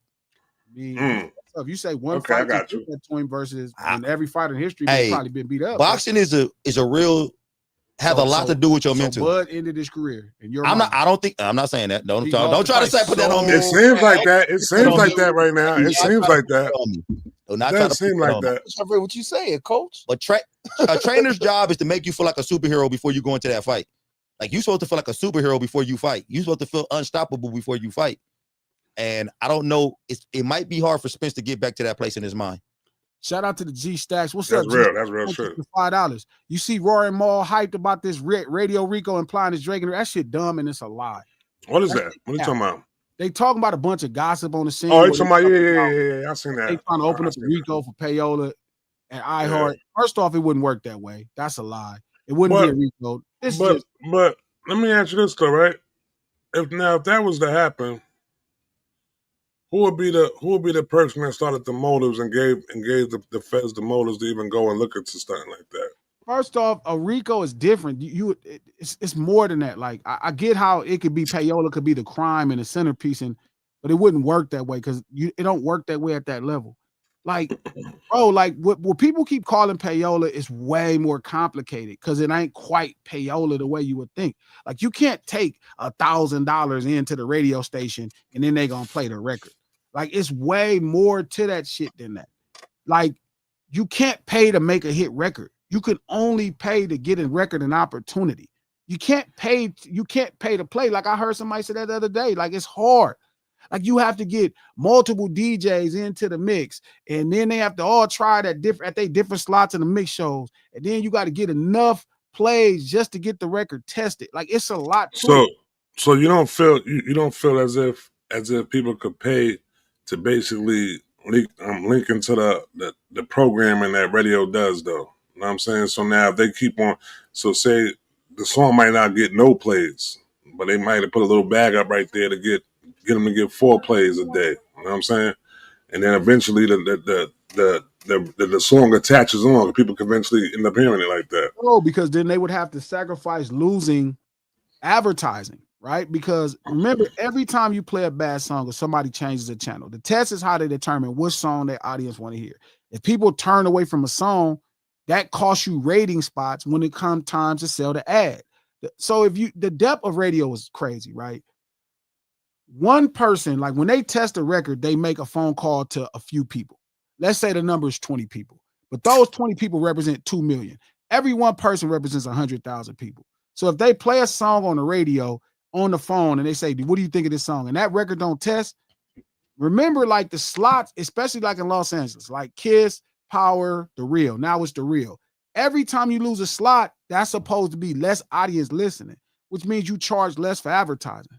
The main business of radio is selling advertisement. So every time you test bad, so if you play records people don't want to hear because somebody paid for it, you're going to lose advertising. Ain't no station paying no millions of dollars in fucking payola. That shit, it don't work that way. They're not paying that for no one record. For what? The record wouldn't make no money. I think this testing is going to go back to not even, it definitely can't go to recent times. Because if anybody's paying payola right now in this day and age within radio. No, they going to tell you to don't even work your record. When the low is popping, the low tested like it was top 3, right? Shout out to the good people at The Real, right? The homie DJ Amen, right? I didn't have to pay DJ Amen nothing. My records show history of testing. So I take the record. I'm like, man, I'm going to work this dope record. It's called The Loke. You can listen to it on Cancel These Nuts, Fire. I take it to the radio station, right? They like, man, we like this. We going to play it, right? So they started testing the record. They put it in the mix. They kept playing it. They tested the record. The record called out top. Like that means it's familiar, right? Because I know what I'm doing. I'm a fucking vet at this point at making records. I done studied a million of them. So it's a good record. When I started looking at how much work and how much money you have to spend to work a record, traveling, going here, talking here, taking this person to dinner, convincing them to pay, mixer meetings where you buy everybody food because you're trying to get everybody to give you a chance versus the conversion rate of how much it would cost to do that around the country. It don't even make no sense. It don't even make no sense, Trap. So that's what the money basically. Because I heard a couple people say, yo, to get a record off the ground, that shit might take $150,000 and shit like that. Man, so is that when they? That's $250,000. And it's not because you're giving it to somebody and saying just kissing hands and shaking hands and kissing babies. That's it. That's what it's all about. Travel, you gotta take people to dinner. You doing a million things to get people to support your record. You asking them to support your campaign. Like this ain't simple. You know what I mean? Like it's not. You can't pay. What would Power 106 charge? Like they make so much money off advertisement, and you finna go take your record. What you gonna give them 50,000 to make what in LA? How much money you gonna make when nobody got to buy a record? Maybe back 40 years ago when records was for sale, but if you spend 50,000 at one station, because Lord knows if your record don't test and you got to give it another chance. Let's say you had the right plug. Let's say the program director, I know him personally, says, all right, Glasses, give me $50,000. Give that to me. How do you even make the money back? Like you can't even sell a record. You can't even stream. So streaming has been a thing over the last 10 years. So the money's been struggling. It's way more complicated than that. And I'm not saying there's not rumors, but that shit bullshit. That's them people trying to feel better about why they lost a fucking battle. Same dumb shit. You think that comes around to that again, though? That's why that's the people appropriating the thought. That's the guys that's saying, hey, this is what's happening. That's the guys saying it. Those are the guys. They got me. That shit ain't on Google. You ain't looking. They got me. They got me. Then I thought that was a Twitter. That was a Twitter feed. iHeart Rico. That was a Twitter feed. Oh God. Look, they got me again. They got me again. God damn. And then Rory and Maul are saying it, so people really believe that shit is real. I don't know who that is. Did you Google it? Yes, Rico Blanco has a podcast on iHeart. The Rico podcast on iHeart. One with the big shorts. Oh God, man, they got me again. Man, they put the damn banana in the tailpipe again. God damn, pause. God damn. I hate the internet, yo. I swear to God. Yeah, my mom's called me like 2 months ago. She's like, yo, did he home? I'm like, what? What you mean, did he home? She's like, yeah. I just seen it on Facebook. I'm like, what the? I'm like, Facebook? That's why I'm saying, even with the battle, when they was talking about all that shit, bro, like, that shit don't make no sense. It wouldn't make no business sense. When people tried to make it like, oh, it makes sense because they could renegotiate, shut the fuck up. The hell that got to do with anything? Oh, if you won this battle, you deserve a bonus. That's not how the job work. You know what I'm saying? It don't make no fucking sense. Don't make no sense, dog. I got a question. Now you just said something to me. Go ahead. When you go into that kind of deals, are you working for them or are you like an independent contractor? With who? With the record labels. Like if you get a deal with a record label, are you working for them or are you like an independent contractor? Oh, he mean like J1s and shit like that. No, he mean like an artist. Yeah, like an artist. Contractor. So you're not really working for them. You just an independent contractor. You're doing a 1099. You're doing 1099 now at the end of the year. Because you got to file your own taxes, don't you? Okay. Yeah, you do. Okay. Yeah. Shout out to C. Hendo. What up, Chris? Thank you for the $5. Triple G has a better chin than Bud. Bud got knocked down. That's Hendo. But that I know. But they didn't count it. Canelo arguably has one of the best chins we've ever seen. Yeah, that's true. That's facts. He got a great chin. Shout out to Vicky Lacey. Thank you for the $2. I hope you like that sticker, Vic. Shout out to Natasha. Hey, welcome back, Natasha. I didn't see you Monday or Wednesday. My ex, thank you for the 100 check dollars. My ex-boyfriend, the love of my life, was a professional boxer, Shane, and he had CTE blows to the head and skilled himself as he suffered with depression. I was devastated when he passed away. Oh, he killed himself. Yeah. Damn, I'm sorry to hear that, Natasha. Yeah, sorry to hear that. Boxing is tough. Hey, boxing takes a lot from you physically. Shout out to Happy Valley Farms. Thank you for the $5. Sweet Science Bud versus Power Canelo. I choose the science. That's not true. I don't know what. Why do y'all keep making Canelo Alvarez this kind of? That's coach. This plotting for what the fuck? Mexican style. I just said boxer. He's a better boxer. I just said Canelo fights be the better boxer. Hey, Glasses, your poll. No, he don't. Hey, your poll you put out says Bud. That's good. Your poll says Bud. Hey, but I'm gonna say this right now. Glasses is real convincing. He's convincing some of y'all because the poll was a lot more swayed for Bud at first. It and is then for Glasses Bud. got here spewing this poison. Oh, it's changing. This Canelo poison and shit. Yeah, now it's starting to kind of. It's 69% Bud. Because it was 80. It was like damn near 90 for Bud at first, and now Glasses got on the air talking about this. He almost swayed me too, Coach, for a second. But he got a great point. He got great points. But Bud gonna win this fight. Bud. Shout out to It's gonna be Natasha. Thank you for the $50 check glasses. Did you watch what's that dude name? What? I was saying he was scared to go outside. Casanat. Casanat stream with the guest AZ Chike freestyling and then the Ice Cube. It was funny. I didn't watch it. I don't really watch his stream like that. Talking about you don't even want to say his name no more. No. Yeah, damn. So what happened? Hold on. Say, wait a minute. What happened, Glasses? Hey, Casanat is kind of interesting to say though. Just saying, happened. No, she spelled it Kia Stream, but I knew what she was trying to say. I just forgot his name because I wasn't reading. She didn't spell Casanat. I thought that, you know. What? Shout out to King on Deck. Thank you for the $5. Plant is nowhere close to Bud Glasses. Your boxing card has to be revoked for such blasphemy, bro. Thank you. Hey, who is this? That's King on Deck. King on Deck. Thank you. I think that might be come from King. Fighting are the same. It's close. Not even close. Okay. They Styles is closer to like I said, Caleb Plant is closer to Mayweather, which is he's far apart than he is to Terrence. Not even close, Glasses. It was crazy that you said that, like and it could play out like that, because but it's not because of the styles. Like it's gonna be because of the size. No, it's not gonna be because of the size. It's gonna be the size, bro. It's not gonna be the styles, bro. How did Plant Canelo turn out? He stopped him. He stopped him. What round? It was 8. Was it 8th? Late 10 and 11. Yeah, okay, yeah. It was. But it's just So what's gonna happen is Bud is gonna have to fight a little different. Like the version that a Bud that Coach think is gonna show up ain't finna show up. Don't they both got to fight a little different? No. So you say Canelo go fight the way he always fought? Because he's been at the highest level fighting like this. So he's really the guy that. So Bud has to change his style to fight Canelo. Because Bud is not like a mover. Like Bud will move a little bit, but he's not a mover. He really moved in his last fight because that boy was so big.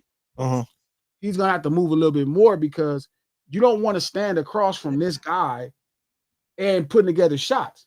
How does Canelo do with anybody with some kind of decent footwork? Any elite boxer with decent footwork? I don't think Bud Crawford has elite footwork. Did the dude he just fought? When did you see Bud use elite footwork? In every fight. That's the only way he's 41-0. Then who was the comparison? That's a fact. When you switch up like that, you gotta have great footwork. He think if you ain't shuffling like Sugar Ray or Sugar Ray, you ain't got footwork or something like that. I mean, I just think that I think you looking at it a little different, but okay. I mean, look, if that was the case, if he had excellent footwork, he'd have excellent. Hey, that footwork gonna be a little different than that. You're gonna be like, so, his footwork. You don't think that the way footwork in history of boxing, but go carry on. You don't think the way the way Bud switches stands up though is great footwork though, like that. You said who? That's elite footwork right there. What Bud got. He had elite footwork. He had elite footwork, Trap. Nope. He could switch up. He switches up on some. That's crazy. He already saw it. In Mayweather, I'm guessing you're talking about, right? Yes. Okay. Multiple times. Yeah, 15 years ago. But he had elite footwork. Like Trap even brought up a great point about the way he switches into southpaw. He switches seamlessly. I think seamlessly. I think that's that's crazy. Unique appeal, like his ambidextrous ways, more than he just this unbelievably skilled switch up guy. Like I just seen Bud trip over his feet. This is fucked up right here. I can't believe you're saying this right now. I'm just saying he's bad. I'm just stop for live. Stop for live. He's seen better footwork. Stop for live. He has seen better footwork. But you ain't got a I bet you Terrence seen footwork. Way better footwork. Yes, his name is Mayweather. He said the nigga tripped over his feet. Bivol has better footwork. Bivol has great footwork also. Better footwork than Bud. I would have to look at that a little bit more, but I don't know for sure. I don't know for sure. I'll have to look at that. He has better footwork than Bud. But you know who Terrence Crawford had footwork is better than? Who? Than Triple G. I don't even know if that's true. But he has better footwork than Triple G. Yeah. Yeah. Triple G. I think what's funny is I think they fight a lot alike. That's another guy. Bud fight like everybody to him. No, I'm saying Bud fight like Triple G. Mayweather, Triple G. Everybody but Mayweather. He fight like. Plant is a puncher. Bud is a boxer puncher. Like he's a boxer puncher. So I'm going to compare most boxer punchers to him, even if there's a little. Even Caleb, who's not a boxer puncher. He's definitely a boxer puncher. Okay, cool. Right, and so is Triple G. Triple G is a boxer puncher. But okay, carry on. You right, Coach. What's funny? He's a puncher boxer. I think he's more of a puncher boxer. I know he know what I'm talking about. Hey, he know that Coach trolling today. Coach is trolling today. But because he's trying to hold on to the belief that he needs to think this for Bud to win. Versus, we both know Bud needs to be on his bike moving around. Hey, we both know how Bud needs to win this fight. in glasses. I just think Canelo's time is over. It's just that time. But I think if that was the case, then Bud times would be over. No, I think Bud it's not his time yet because you guys all doubting him and shit. What does time have to do with doubt? Hey, in glasses fashion, he gonna hit you with the 85-15.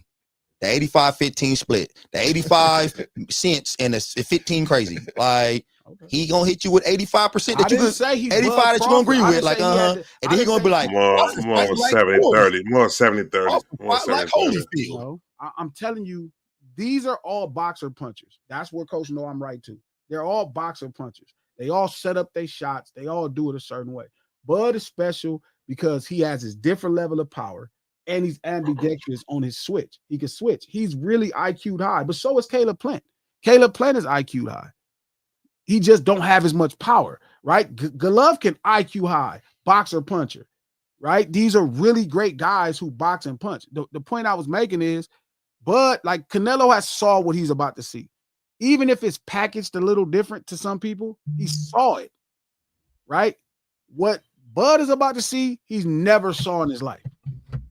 He never saw counter punching of this measure. And maybe you could say the same thing for Canelo. He never saw this combination, except he fought Floyd Mayweather. So Bud fly like Floyd too? No, I told you everybody but Floyd. Everybody but Floyd. Floyd Mayweather. I'm saying Canelo Alvarez has saw the best boxing had to offer. That is facts at every level. That is facts. And what happened when he seen the best boxing? He got washed. Like I'm talking about, like washed too. Like not even close. Sure. Like Floyd Mayweather made him seem like he shouldn't have been out there. Sure. Like what the fuck is the dude out here for? I'm not disagreeing, but your problem is you keep thinking that's Bud and you finna go home. It's not Bud. You're right. It's not Bud because I don't think Bud fight like everybody like you.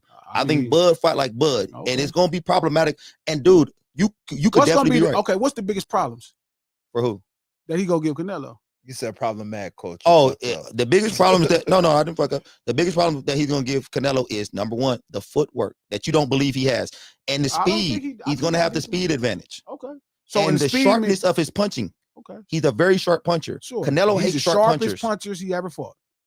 You think he's the sharpest? Yeah. No, he's not. I know. But when he fought sharp punchers, you see what happened. I mean, he beat a few of them. I'm saying when he fought Floyd Mayweather, you saw what that looked like. Sure. Sharp. How do he look with Bivol, who's a very sharp puncher? He looked good against him. Lars is sharp. No, how do he look against Triple G, who's very sharp? He damn near lost. But he won those fights. I mean, if you want to go by one of those fights, who was the sharpest puncher? Who was the sharpest puncher Bud fought? Because Canelo's a sharp puncher. Is Canelo a sharp puncher? Very. You he think turn heads like every time yes. You think he's sharp? Unbelievably sharp. No, I mean I guess he don't got thudding power. He got different kind of speed power. He definitely has power. So it's not just thudding power. It's not like Chavez. It's not like that. Yeah, it's in punches. It's in between shots. He's knocking people out in between shots. But go ahead, keep lying to yourself. You make me sound like I'm hating on Canelo right now. Turn him into Chavez Senior. This your thing. We know why. You want to make me feel like I'm hating? No, you just hating on Canelo. Canelo's Chavez a wonderful fighter. What Mayweather say? Like this is a hell of a fight. And how you see Mexican fighters, coach. He's a hell of a fighter.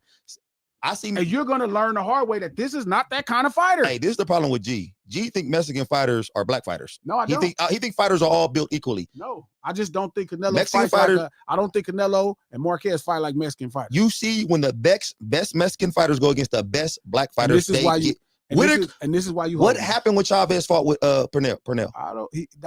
Wasn't it a draw? You thought that was a draw? You go watch the fight. You a great boxing. I remember that fight. You watched the fights and you could break them down very well. What happened with Sugar Ray Leonard? Whitaker got that. Huh? What happened with Sugar Ray Leonard for Camacho? How old was Sugar Ray Leonard, my man? Oh, you can count. Okay, I'm just saying. Why are we doing that? You gonna say this old ass man? How old is Bud Crawford? No. Hey, since we doing this, what happened when Sugar Ray fought Duran? What happened with that? When he was bigger? When he you know, like what are we doing right now? What is going on right now? You're missing the point, coach, because you're not taking into account what's happening. If he was fighting Canelo at 154, this is a different conversation. Okay, and I'm dude, because Natasha, thank you for the $50 check. So Canelo got 2 draws and 2 losses on his record. Shout out to Happy Valley Farms. Thank you for the $2 being thrown from a car to feed Spence for life. Not the coach. Correct, coach? Oh my God. Shout out to Marcus Mitchell. Thank you for the $10, homeboy. Appreciate you. So Canelo's not invincible. So we know that, right? Shout out to Natasha. Thank you for the $50 check. Good night, glasses and lunch table. Sending you much love. It's a little late here in the check. Much love to the check. All right, Natasha. All right, Natasha. Easy. Night. Good night, Tasha. All right. Well, look. At the end of the day, all good. You know what? It's just another Mexican fighter. Cool. Got it. Okay, Got it. Because I'm gonna make you live in that world. I'm saying he is a I'ma make Mexican you live in fighter that world. with like You about to have all the I'm gonna Mexicans make you mad live at in a that Coach. world. Mexican fighter who should not lose this fight though. He shouldn't lose the fight because he has Why? so many. The best black fighter beat the best Mexican because fighter. this is how the best Mexican fighter has to beat the best black Political. fighter. He has to Trap. have He a making lot it of advantages. political. He has to have a lot of advantages. He don't like, have no advantage. outweigh the man by 20 pounds. You know. I mean, like, what did they check in on the weight? you said what? What they checking on the weight? You know how that goes. That next Oh, day, you can count. that next day gonna be crazy. That next day gonna be crazy. Bud gonna come in at 168. He might weigh in at 166, 167. I think you're gonna weigh a lot closer to 175 than you think. What you think Canelo gonna weigh? What you think Bud go up? Bud gonna weigh in a pound or two less than 168. Watch. I bet you won't. He weigh 168 now. He gonna weigh a pound or two less than 168. And then What's Canelo gonna weigh? 175, and Canelo gonna weigh like 192. Now you changed it, my man. Look, K-Way, all that bet on black shit, I really live a black experience. I don't have to carry this shit into every facet of life as far as I could just actually call a boxing match. I don't feel no allegiance to no nigga in a boxing match. They fighting. They'll be all right. They getting millions of dollars. He don't need a nigga support right now. He just need us to watch it. Tell me, hey, G. And I'm not saying Canelo can't win this fight. He should. Well, you just said the best black fighters beat the best Mexican fighter because Canelo's a traditional Mexican fighter. So I already know what's gonna happen. So you're right. This bet is one for you. Not when you got that big of a weight advantage. I mean, and you didn't. Yeah, it's in the advantages too. We know Canelo should win this fight because if Canelo loses the fight, this will be his worst loss ever. And if he wins the fight, this is not his best win. This wouldn't be his best win he ever had. And he should win his best win. What does he gain? What does Canelo gain by winning this fight? What was his best win? Canelo's best win? Sure. Probably Triple G.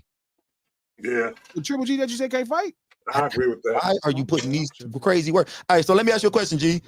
What does Canelo gain if he wins this fight? Another Hall of Fame opponent. That's it. It's like the 7th one. And some money. It's like the 7th one. He gets some money and he beats another Hall of Fame opponent. This a 7th one. But what does he gain? What do we say? Do we say, oh, he fought a fighter that he was up against it against? No, he fought a guy. Fight a first ballot Hall of Famer, 2-time undisputed champion. 4 at what weight classes? What weight classes? At 168. No, I'm saying Crawford. What weight classes was he undisputed in? 140 and 147. Yeah, it's 3. I thought it was 3. Huh? It's not 3. It's only 2. He's a 4-weight champion. He won a title at 154. But okay, y'all right. You know I'm just saying, y'all right. Canelo is a traditional Mexican style come forward fighter. Y'all he right. owned 140 and 147. So if he go up here, now I'm saying if Terrence wins this fight, he has a lot to gain. He went up in weight class. This would be by far the best fighter, not the biggest fighter, the best fighter he ever fought. The biggest and best. No, by far though. Like it wouldn't even be close. Like, I don't think Bud has even fought another Hall of Fame opponent. Closest would have been Spence. Probably. How many Canelo fought? He's Hall of Fame. How many Canelo fought? I don't know, like 7. It's like the 8th. What's the question, Trap? How many Hall of Famers has Canelo fought? Yeah, how many Hall of Fame? Let me see. And Spence and Crawford is definitely a first ballot Hall of Famer. First ballot. But he's also fighting. He's also came up 2-3 weight classes to fight this fight. 2 weight classes to fight this fight. But that's ill though, Coach. Coach said really he came up like 3 weight classes. I mean, he just won 154. Coach said if he wins, he loses. I mean, wouldn't that be the same thing Sugar Ray did? I mean, Porter is not making the Hall of Fame. King on deck. Hey, Porter might make. He got an outside chance. No, Porter making the Hall of Fame. Porter make the Hall of Fame. What? Why are you hating on Boxer today? Is this hate on Boxer today to you? Why am I? Why are you doing this? Like you hating on Crawford? You hating on black boxers today? You woke up and didn't like black boxers? What is black?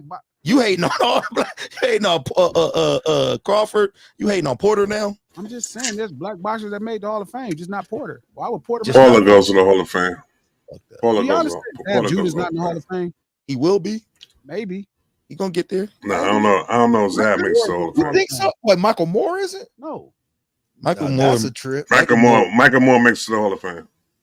He should. He might make it too. Michael Moore might make it. It may not happen in our life. Just like Porter ain't gonna make it in our life. But Porter probably might. Zab Judah is not in the boxing Hall of Fame. Zab Judah is not in the boxing Hall of Fame. And Spence is going to struggle.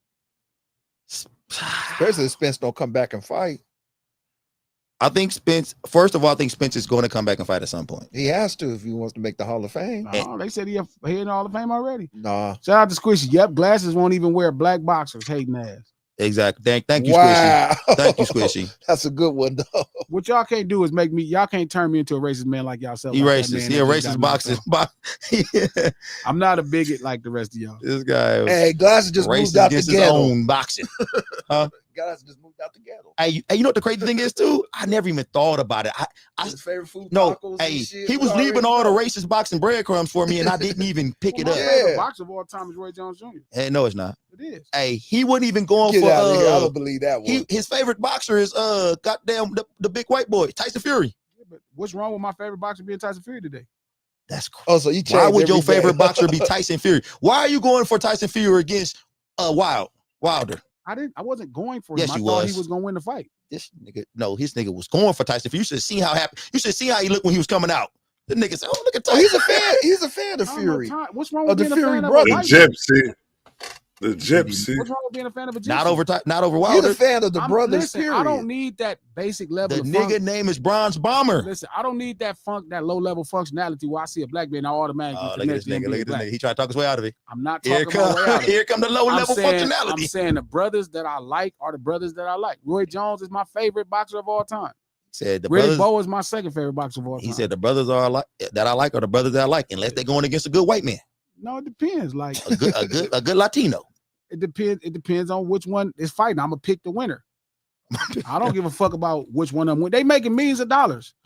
I don't need that fake ass shit like they need my support. Them niggas making millions of dollars. This man didn't pick the gypsy over This a ain't brother. somebody on the street fighting. Now I can see if it was somebody on the street fighting.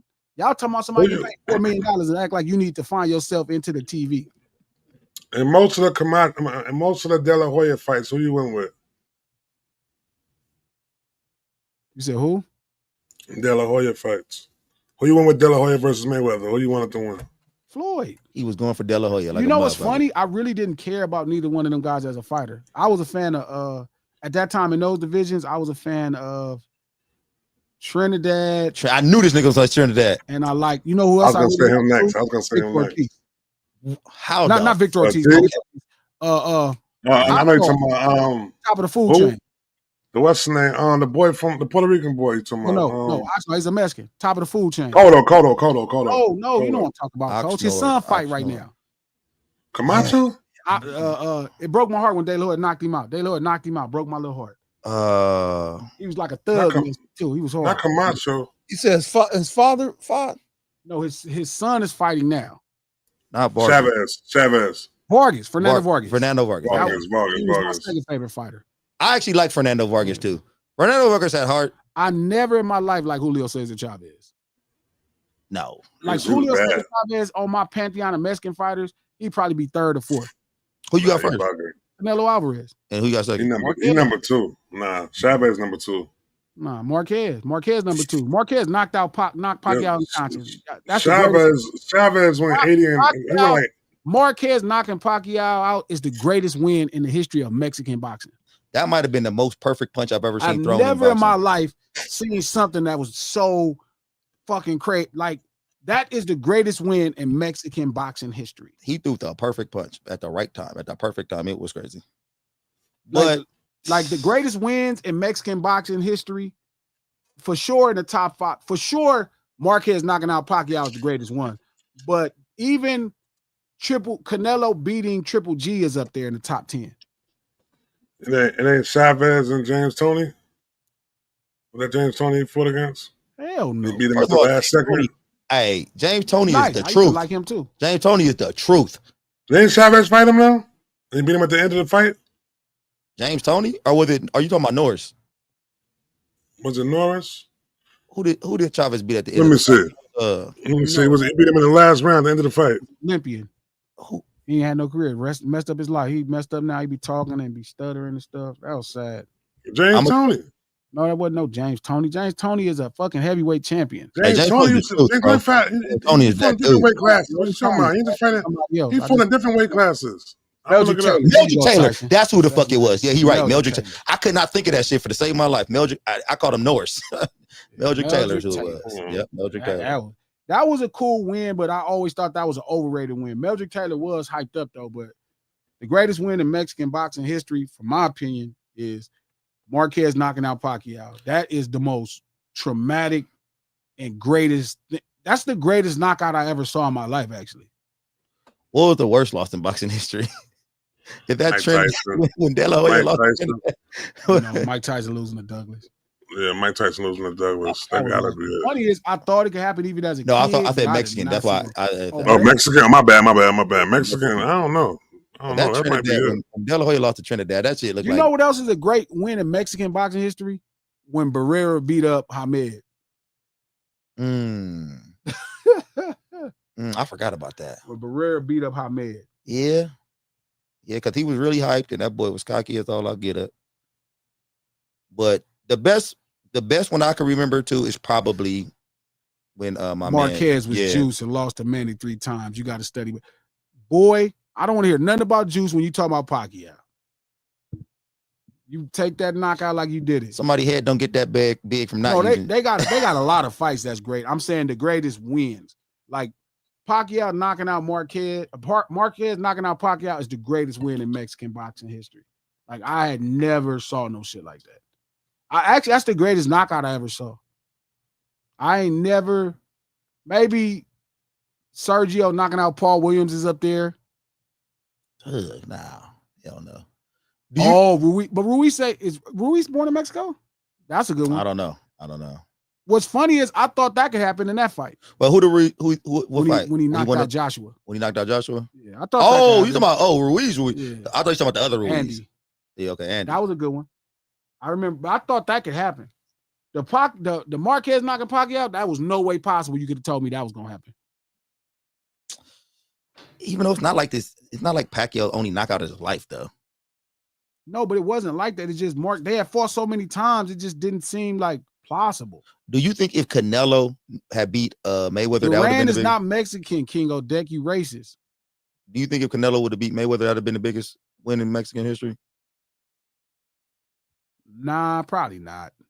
The way Mayweather come out in these Mexican outfits and shit, you don't think Mexico would have been celebrating and shit? He only fights on Mexican holidays all the goddamn time. Who? Nah. Mayweather. He just be trolling the Mexicans. It'd be fucking hilarious. You understand they the one who watched boxing. They was keeping. I know. I get it. He's a smart man. But that boy come out. Nah, man. When he knocked out Pacquiao, that shit was devastating. I remember. I'll never forget. It was like yesterday. Jinky was crying. I was like, oh, he didn't kill this nigga. He killed the man. Okay, so further proof, Trap, that Young Thug was marketing. So he on the jail phone talking about sleeping with a CO. I could believe he's doing some dumb shit like that. I don't believe it for 2 So seconds. is the scientist in on it then too? She's they in on all in on it. Because they broken up right now. They all in on it. Oh, Jay-Z and Beyonce did it. Nip did it with Lauren before he passed. No. Y'all might be Listen, going man. with this shit. Yeah. I keep telling you, man. He tried to clean it up. Yeah. No, He's not it's strategic. not damage control. He's on cleanup duty right now, man. Y'all believe It's not damage control. Y'all believe I think you might be leaving the magic right now. I think. No, I'm telling you, it ain't no damn magic. This would be magic. This is magic. Oh, it just happened to happen all this time. All this stuff leaks out. No, there's not. Up. It's marketing now. I figure Hell of a rollout. Why would you think it's marketing now? Now, because how would you adjust that fast? Gee, you got a whole team around you. It ain't no whole team around can make you adjust this fast. And so you think they already planned this out for years? It's not years old. He ain't been out that long. So you think that first interrogation was leaked on purpose? That's the one I think is real. And this is where I say they'd start doing cleanup after that first one. They ain't cleaning nothing up. Well, why would you think it's real if he could sit there and say, yo, I got the whole video. That's just the audio. I got the video. Man, he said that in the interview. That nigga was in that interview with Homeboy. I seen stupid people in jail talk about things on the phone that you look at them like, why are you even talking about things that's going on in the jail? It's not beyond that to me. A nigga it's not say that. It's stupid. just the fact that there's a few things that's happening that don't make sense. That boy just got them loose lips, man. That boy Chetty Patty. I mean, look, great marketing makes you think that. I think he's marketing now. Oh no, trying to clean it up. That wouldn't be marketing. You know, that wouldn't be marketing now. Nigga just blabbermouth. That'd be PR right there, basically. Yeah, that's just damage control. Trap, and you think this marketing still too? Yeah, all the way. I thought it was that from the jump. Believe. I told him, yo, it goes so far, right? That is the one that got me From the convinced. I thought about it. I looked from the into start. it. I'm like, So I'm not listen, right, sold. G? Remember I told y'all the other day, I said, yo, listen, bro, the next song that this man comes out with is going to be a sympathetic song. He's going to be going crying for this girl to come back. I didn't think that he was going to be going so much into his homies not fucking with him no more. So I said it's going to be a sympathetic song they're going to come out with because it's going to whatever story come out with is going to fit to the story that he's telling. Hey, you know what the crazy thing is, Strap? That's the best shit he dropped since he been out. the problem Like is, that? they ain't been hanging out. What? This is a week old. How you miss him? You can't miss his friends after a week, nigga. You made a song in that time. You missed him after the first 2 days? Nigga, it takes so many days to make a song, then it takes so much time to shoot a video. This ain't nothing but 7-8 days old. Nigga said he spent every day with these niggas. He probably missed out the first couple hours. He probably was fiending for his homies.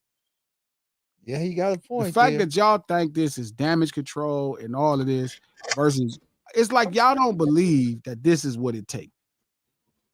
Yeah, nowadays.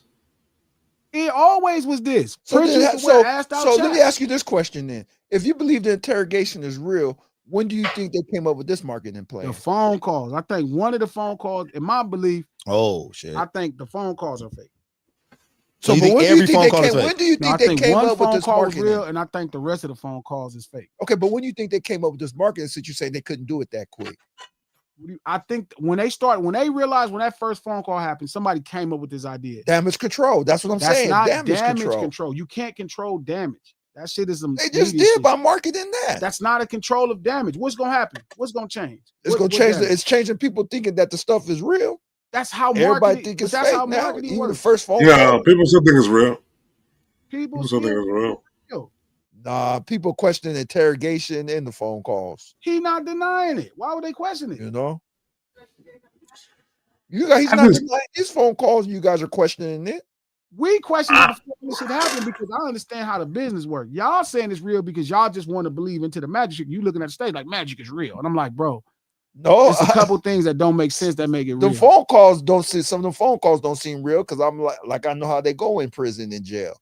So I agree with you. I feel like I think it's damage control. I feel like me and King believe the magic is not real. I think you guys are under the illusion. y'all think it's real. For I don't real. understand how y'all. No. You know what we're doing right now? You ever watch? Yeah. You ever watch the YouTube videos? Everything just lines up, and then you just happen to have the right song. Oh no, man! I think magic is. Shout out to Revenge. Revenge said it's real. He looked lame. Revenge, he been looking like that. This is his expertise. When he wore that dress, he looked lame, or did he not? Yeah, I think that is. Shout out to the big homie. The first phone call was put out a year ago. That's a good point. See, like you have to enter the phone calls, and you have to be talking about the case. They have to enter the phone calls into the evidence, right? So it could become a part of discovery. They entered all 50 phone calls into evidence and discovery. That's bullshit. That's how many phone calls they counted? 50? I mean, they got a lot of phone calls. It seemed like he was talking about every relevant person in the world. It actually reminds me of the Clips rollout. No, but when you say things like that, does it remind you of the Clips rollout? Think about it. The Clips figured out a way to logistically bring into every pop icon at that point into their conversation. I mean, facts, but they roll out, they came across looking good. I don't know if Young Thug looks good in this. Like, but that's all perspective if you think they look good. Some people feel like that they use Drake's name to sell records. Some people feel like they use Travis' name to sell records. It's a dude calling them out right now, Consequence, saying, man, y'all did that shit to sell records using Kanye's name. Of course, Consequence is going to say the shit. I'm saying people thought that the whole time because that's part of what marketing and magic is. I don't know, man. Young Thug just, I feel like he. If you look at what image he wore a dress, how does he still have an image in your mind? I think niggas still thought he was like how we had to talk up here a couple days ago talking about why do niggas look at him like the You missing a point. Y'all don't have no soul, bro. So y'all, a nigga paint their nails, a nigga wear a dress. Y'all will forgive a nigga for anything. Who is y'all? I mean, you said you don't have no soul, coach. I know, like you say your soul was gone, coach. Not you, but y'all. Like when you saying like why nobody cared about nothing the first time, y'all just let it go. He'll make a song, something happen, he'll post a Lamborghini, and y'all be like, oh, it's cool. Be back. Happens all the time. How old is Thug? I don't know, probably 30s now. I don't know, man. I don't know if a nigga in his 30s is just gonna just throw it all away like this. Like I just think what if he wore a dress, if he called his friends babes, if he called guns dicks and said he was holding dicks, if he said he was asshole naked, if he said all this old crazy shit, he's not worried about losing y'all. Yeah, for real. But I'm saying that's why I said in his 30s.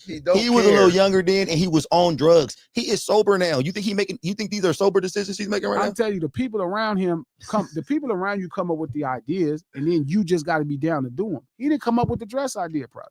You don't think he did? No, I think he did. I think that nigga picked that dress. I think that nigga was high, and that nigga said that will look good on me. I think but that's because that's what you need to believe to make it real.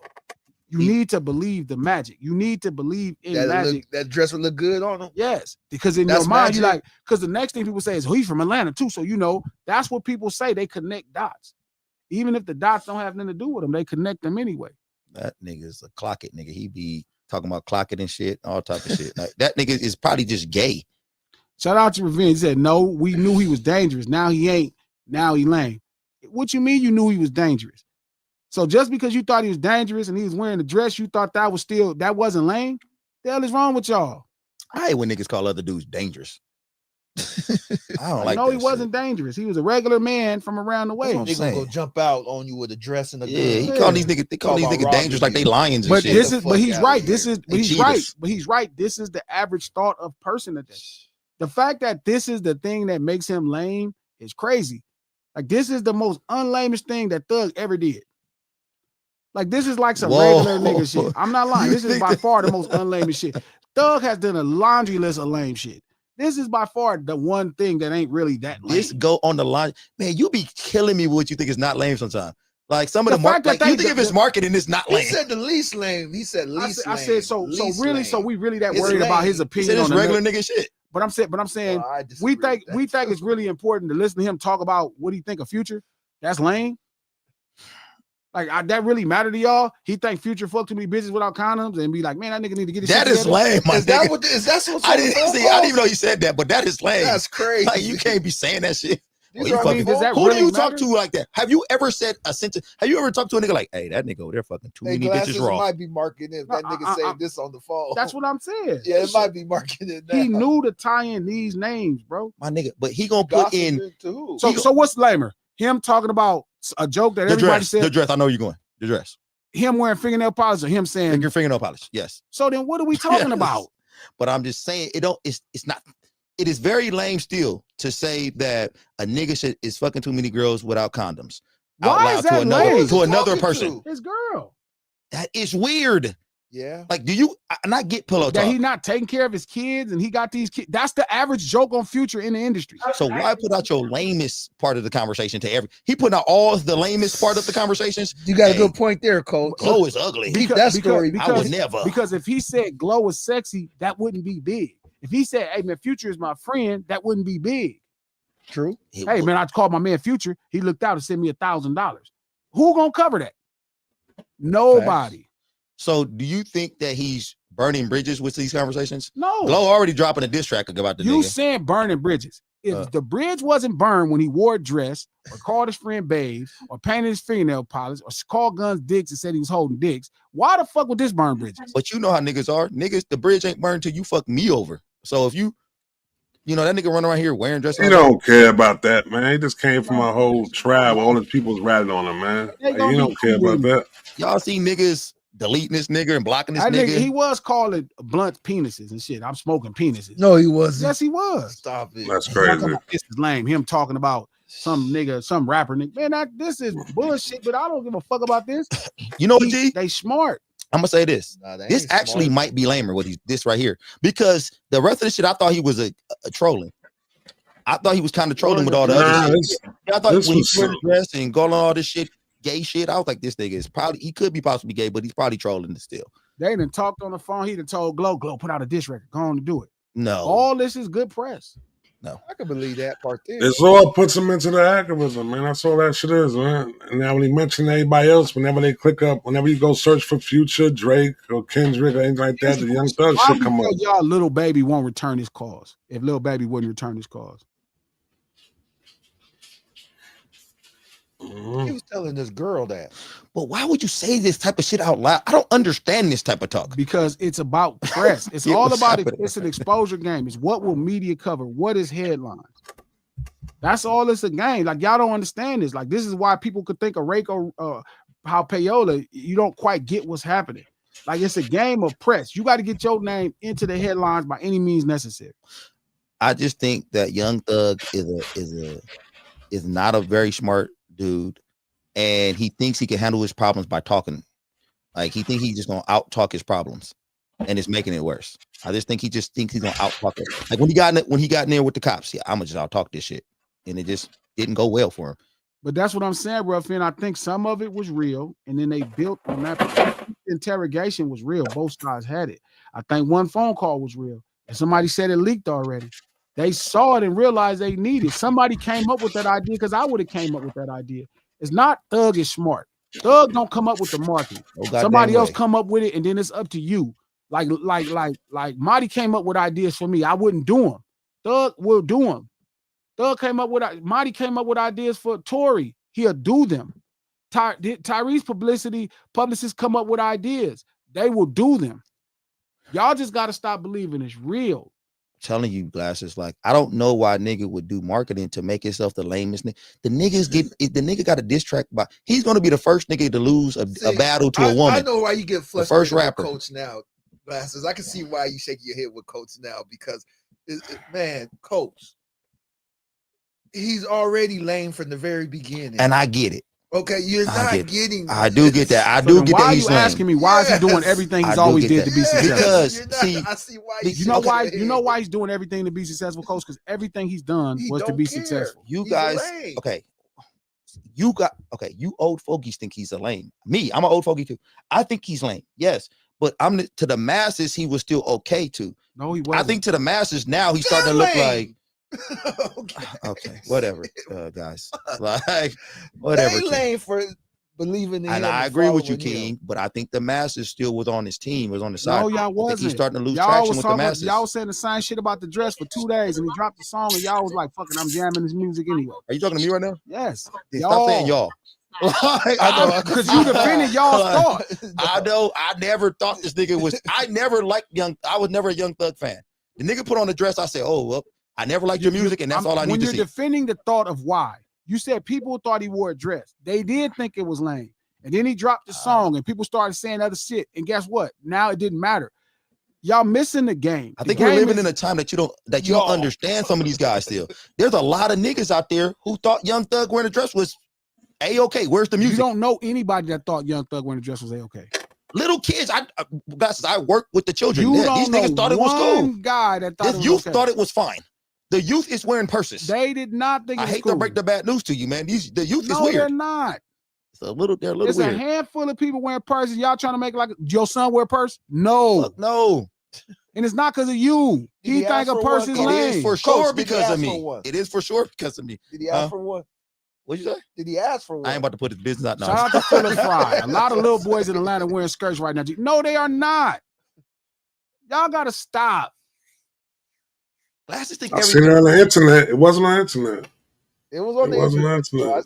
I see no Y'all gotta go touch some grass, man. So niggas is coming up to the practice wearing some grass. So niggas coming up. So what niggas grass coming is up. this nigga touching? So niggas come up to the practice wearing dresses. No, because I'm gonna keep talking about you, no, and your friends and the people that you coach and your kids. Because these are the people you're talking about.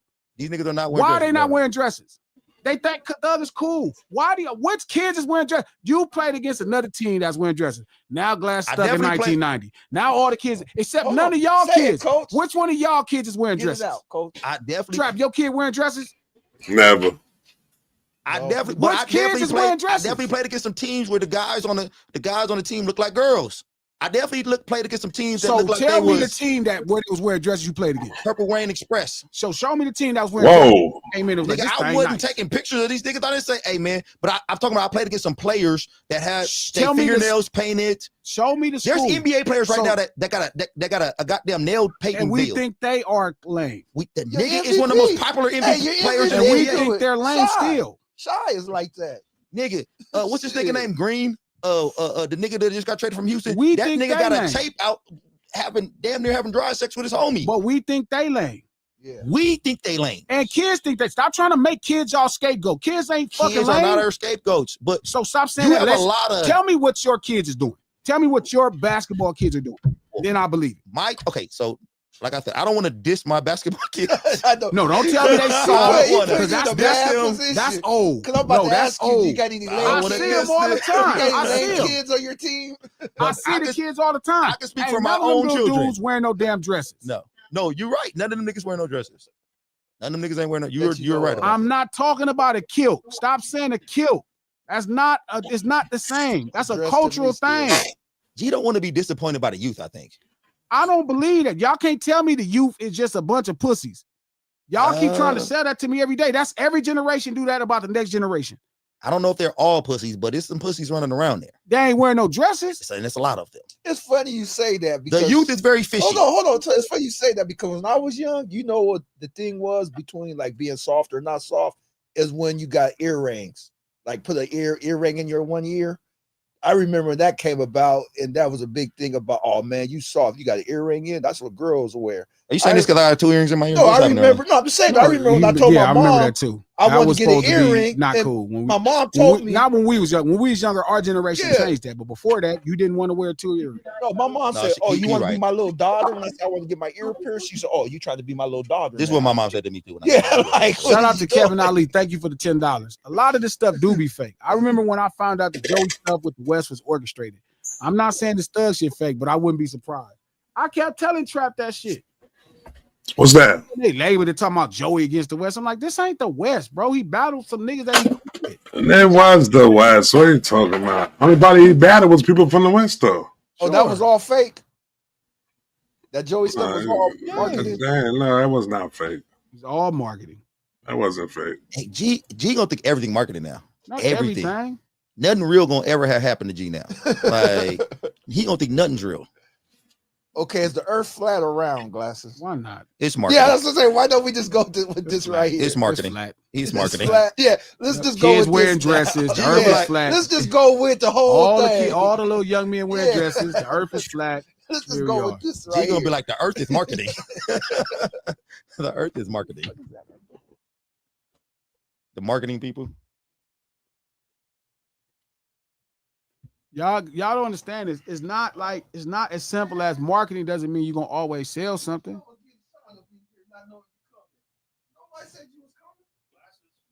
Oh, Glad you knew he was coming? Yes. You didn't tell nobody? No. Doesn't tell anybody anything about There ain't no seats. There's nothing prepared. What's going No, on, he's bro? not coming to be on the pod. He knew he was gonna talk about boxing. Oh, Okay, so look. If y'all want to believe it, that's cool. I ain't tripping. Y'all want to lie on these little kids and act like these little kids is lame and they wear dresses. That's fine. Whatever.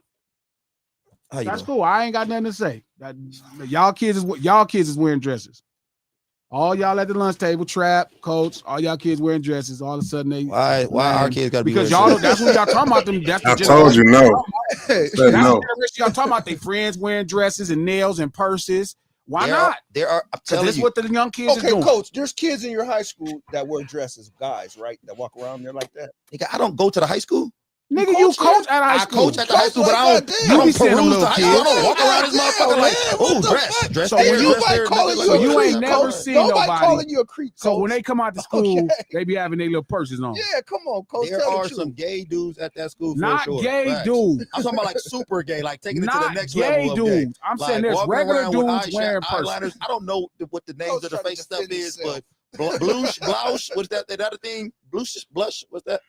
They are Yeah, walking around with that's makeup it. on. Yes, there's some gay dudes in there walking around That's with makeup. crazy. Are they wearing Yes. dresses? They are gay. You think the guys? He's saying, is there anybody doing it for the sake of Like attention? That's y'all what he's said, trying to ask Thug you. is doing it. Yeah, he's gay. I say he's gay. Thug is gay. No was a game- Ceilings that was a Live, the game lunch hour every Monday, Wednesday, and Friday at noon Pacific Oh, Standard guess we're Time. done. Right here on No Ceilings by Glasses Malone. Check out the new podcast, Conversations on content creation. You feel me? Right on Apple Podcasts, iHeart Podcasts, anywhere you get your podcast. That's the No Ceilings podcast. Executive produced by Charlamagne the God, the Black Effect Network, and iHeart. Okay, so right now, before we get up out of here, because y'all done just drove me crazy with all this madness, talking to all these kids. Give me, look, everybody at the lunch table, give me your winner of the fight tomorrow. I'm definitely frustrated. Give me your winner of the fight tomorrow and give me the round they win in. That's what I want at the lunch table. Y'all put that right there so we can mark it. So whoever win will have a No Ceilings prize for the winner. So if you do a decision, give us the score. How many rounds to how many rounds? Look, I'm about to enter this, coach. Give me the score and the decision winner. Or if it's a winner and somebody wins, give me how they win or score the shit. Lock that in right now. We're gonna count to 10, coach. I'm King. 1001, 1002, 1003, 1004, 1005, 1006, 1007, 1008, 1009. Bingo. All right, so y'all gotta get him up there. If you say Bud by TKO, you got to give me the round. You gotta get around. If you say Bud in 12 rounds, you got to give me the score. 8-4. Okay, cool. Lock that down. Who said 8-4? That's a smart man. That's Revenge. I'm not giving that. I'm not Revenge, giving it you to just got smart to me, Revenge. Trap. I still want my 2-1. That's it. You gotta give me 3-1 in the knockout. Rounds or nothing. Give me 3-1 in the knockout. You giving out 2-1, Trap? 2-1, 2-1. 2-1 if Bud go No, the you distance. keep trying to add that other bullshit. If Bud go the distance, 2-1, 3-1. If Canelo knock him out, they definitely think that's so player. Okay, you taking that? Hey, did you? Hey, I think somebody sent a super chat. G, look at that. Oh, thank you again, Kev. I appreciate you. Oh no, we did that. Yeah, we did that one. Yeah. Okay, that Joey stuff fake. Okay. So yeah, so y'all already get him love. So the person who gets it right. Fatima, screenshot it for me. Fatima, screenshot all of the guests, and whoever win it right, we're gonna give them a cash app pool. How much money should it be? No, you gotta figure that out. Don't say nothing, Trap. I'm still waiting for an iPhone. You didn't talk shit about iPhone. You ain't waiting for shit. You know, I'm waiting for an iPhone still. They said that 17 and all that though, so you good. You can wait. Yeah, they said the 17 ain't for the winner. $100 right. Oh yeah, I'm entering this contest. That feel right. Put it in the comments. That feel right. $100 comment. Right. Put it in there. Go ahead. $100 feel right. Oh, there's a time limit? I thought it was over. I thought we got but if multiple people get the same answer and they have the same answer, then it's gonna be kind of tough to do it like that. We figured out we might just give $100 a person. Okay. Hey, what do this say? Big money. 9. What do this mean? 12-9. Oh, they're saying, yeah, I don't know what that means. I don't know. You got to make it legible. Rounds. The way you 9 out of 12. You got to tell me how many rounds. It's 12 rounds, so it can't be 12-9. That would be 21 rounds. Saying 9-3. I got to start the channel just to make straight, a John. comment. Okay. Yep.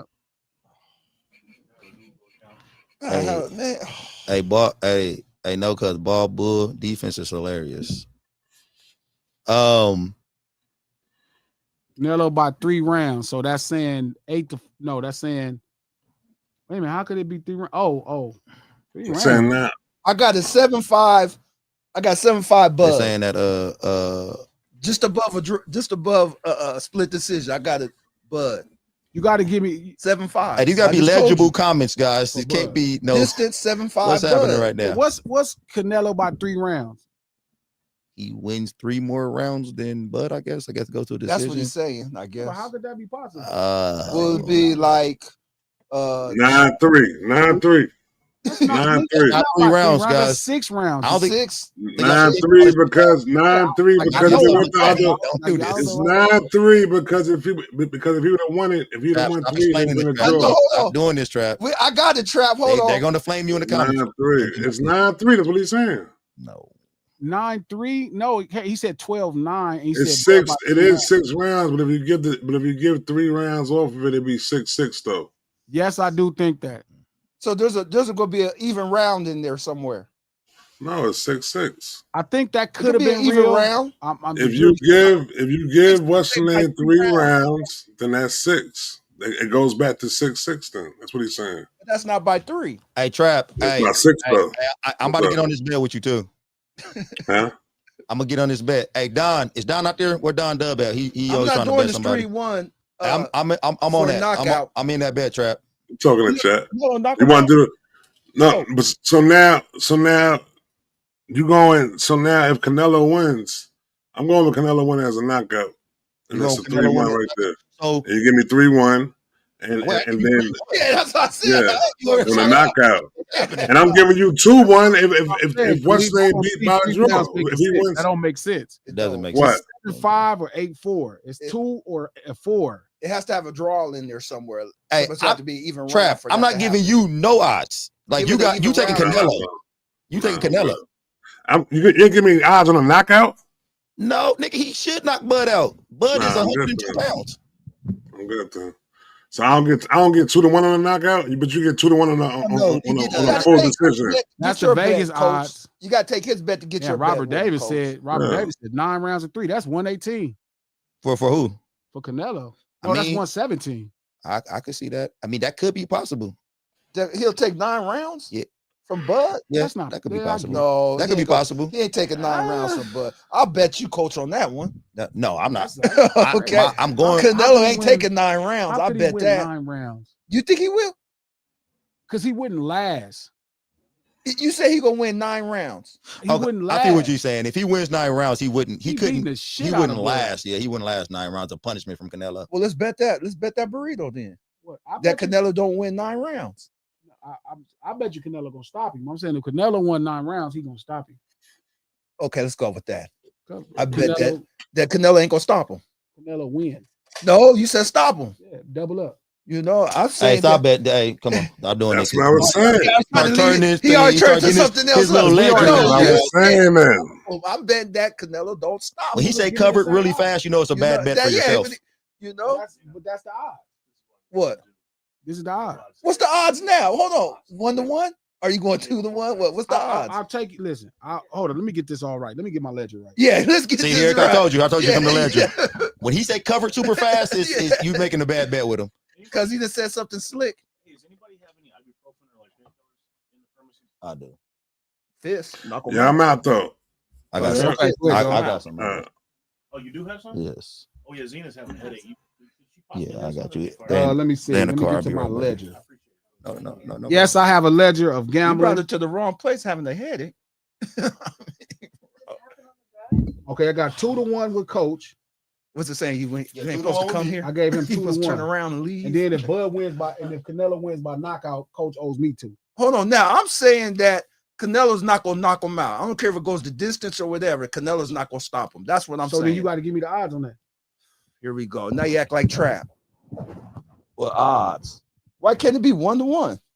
Because it's you asking for a knockout. You say he gonna stop him. I'm not. But I'm saying if I'm a gamble, I'm gonna take odds. You say that he's gonna knock him out. I'm saying he's not. So no, there is no odds. 1-1. Oh, yeah, no burrito on it. You know bet. See? That's some bullshit. All right. Trap. Me and Trap got a bet. Trap got Bud in this fight. Trap, we down for a burrito, Trap. Are we done with the lunch hour or are we not? Are we still live? We still live. Oh shit. We still live. Coach done got up. I started to get up and leave. And okay, we got them all logged in. Okay. Much love to y'all. We'll see y'all Monday. Good weekend. We up. Enjoy the fight, man. Make sure y'all watch it on Netflix. All right, y'all.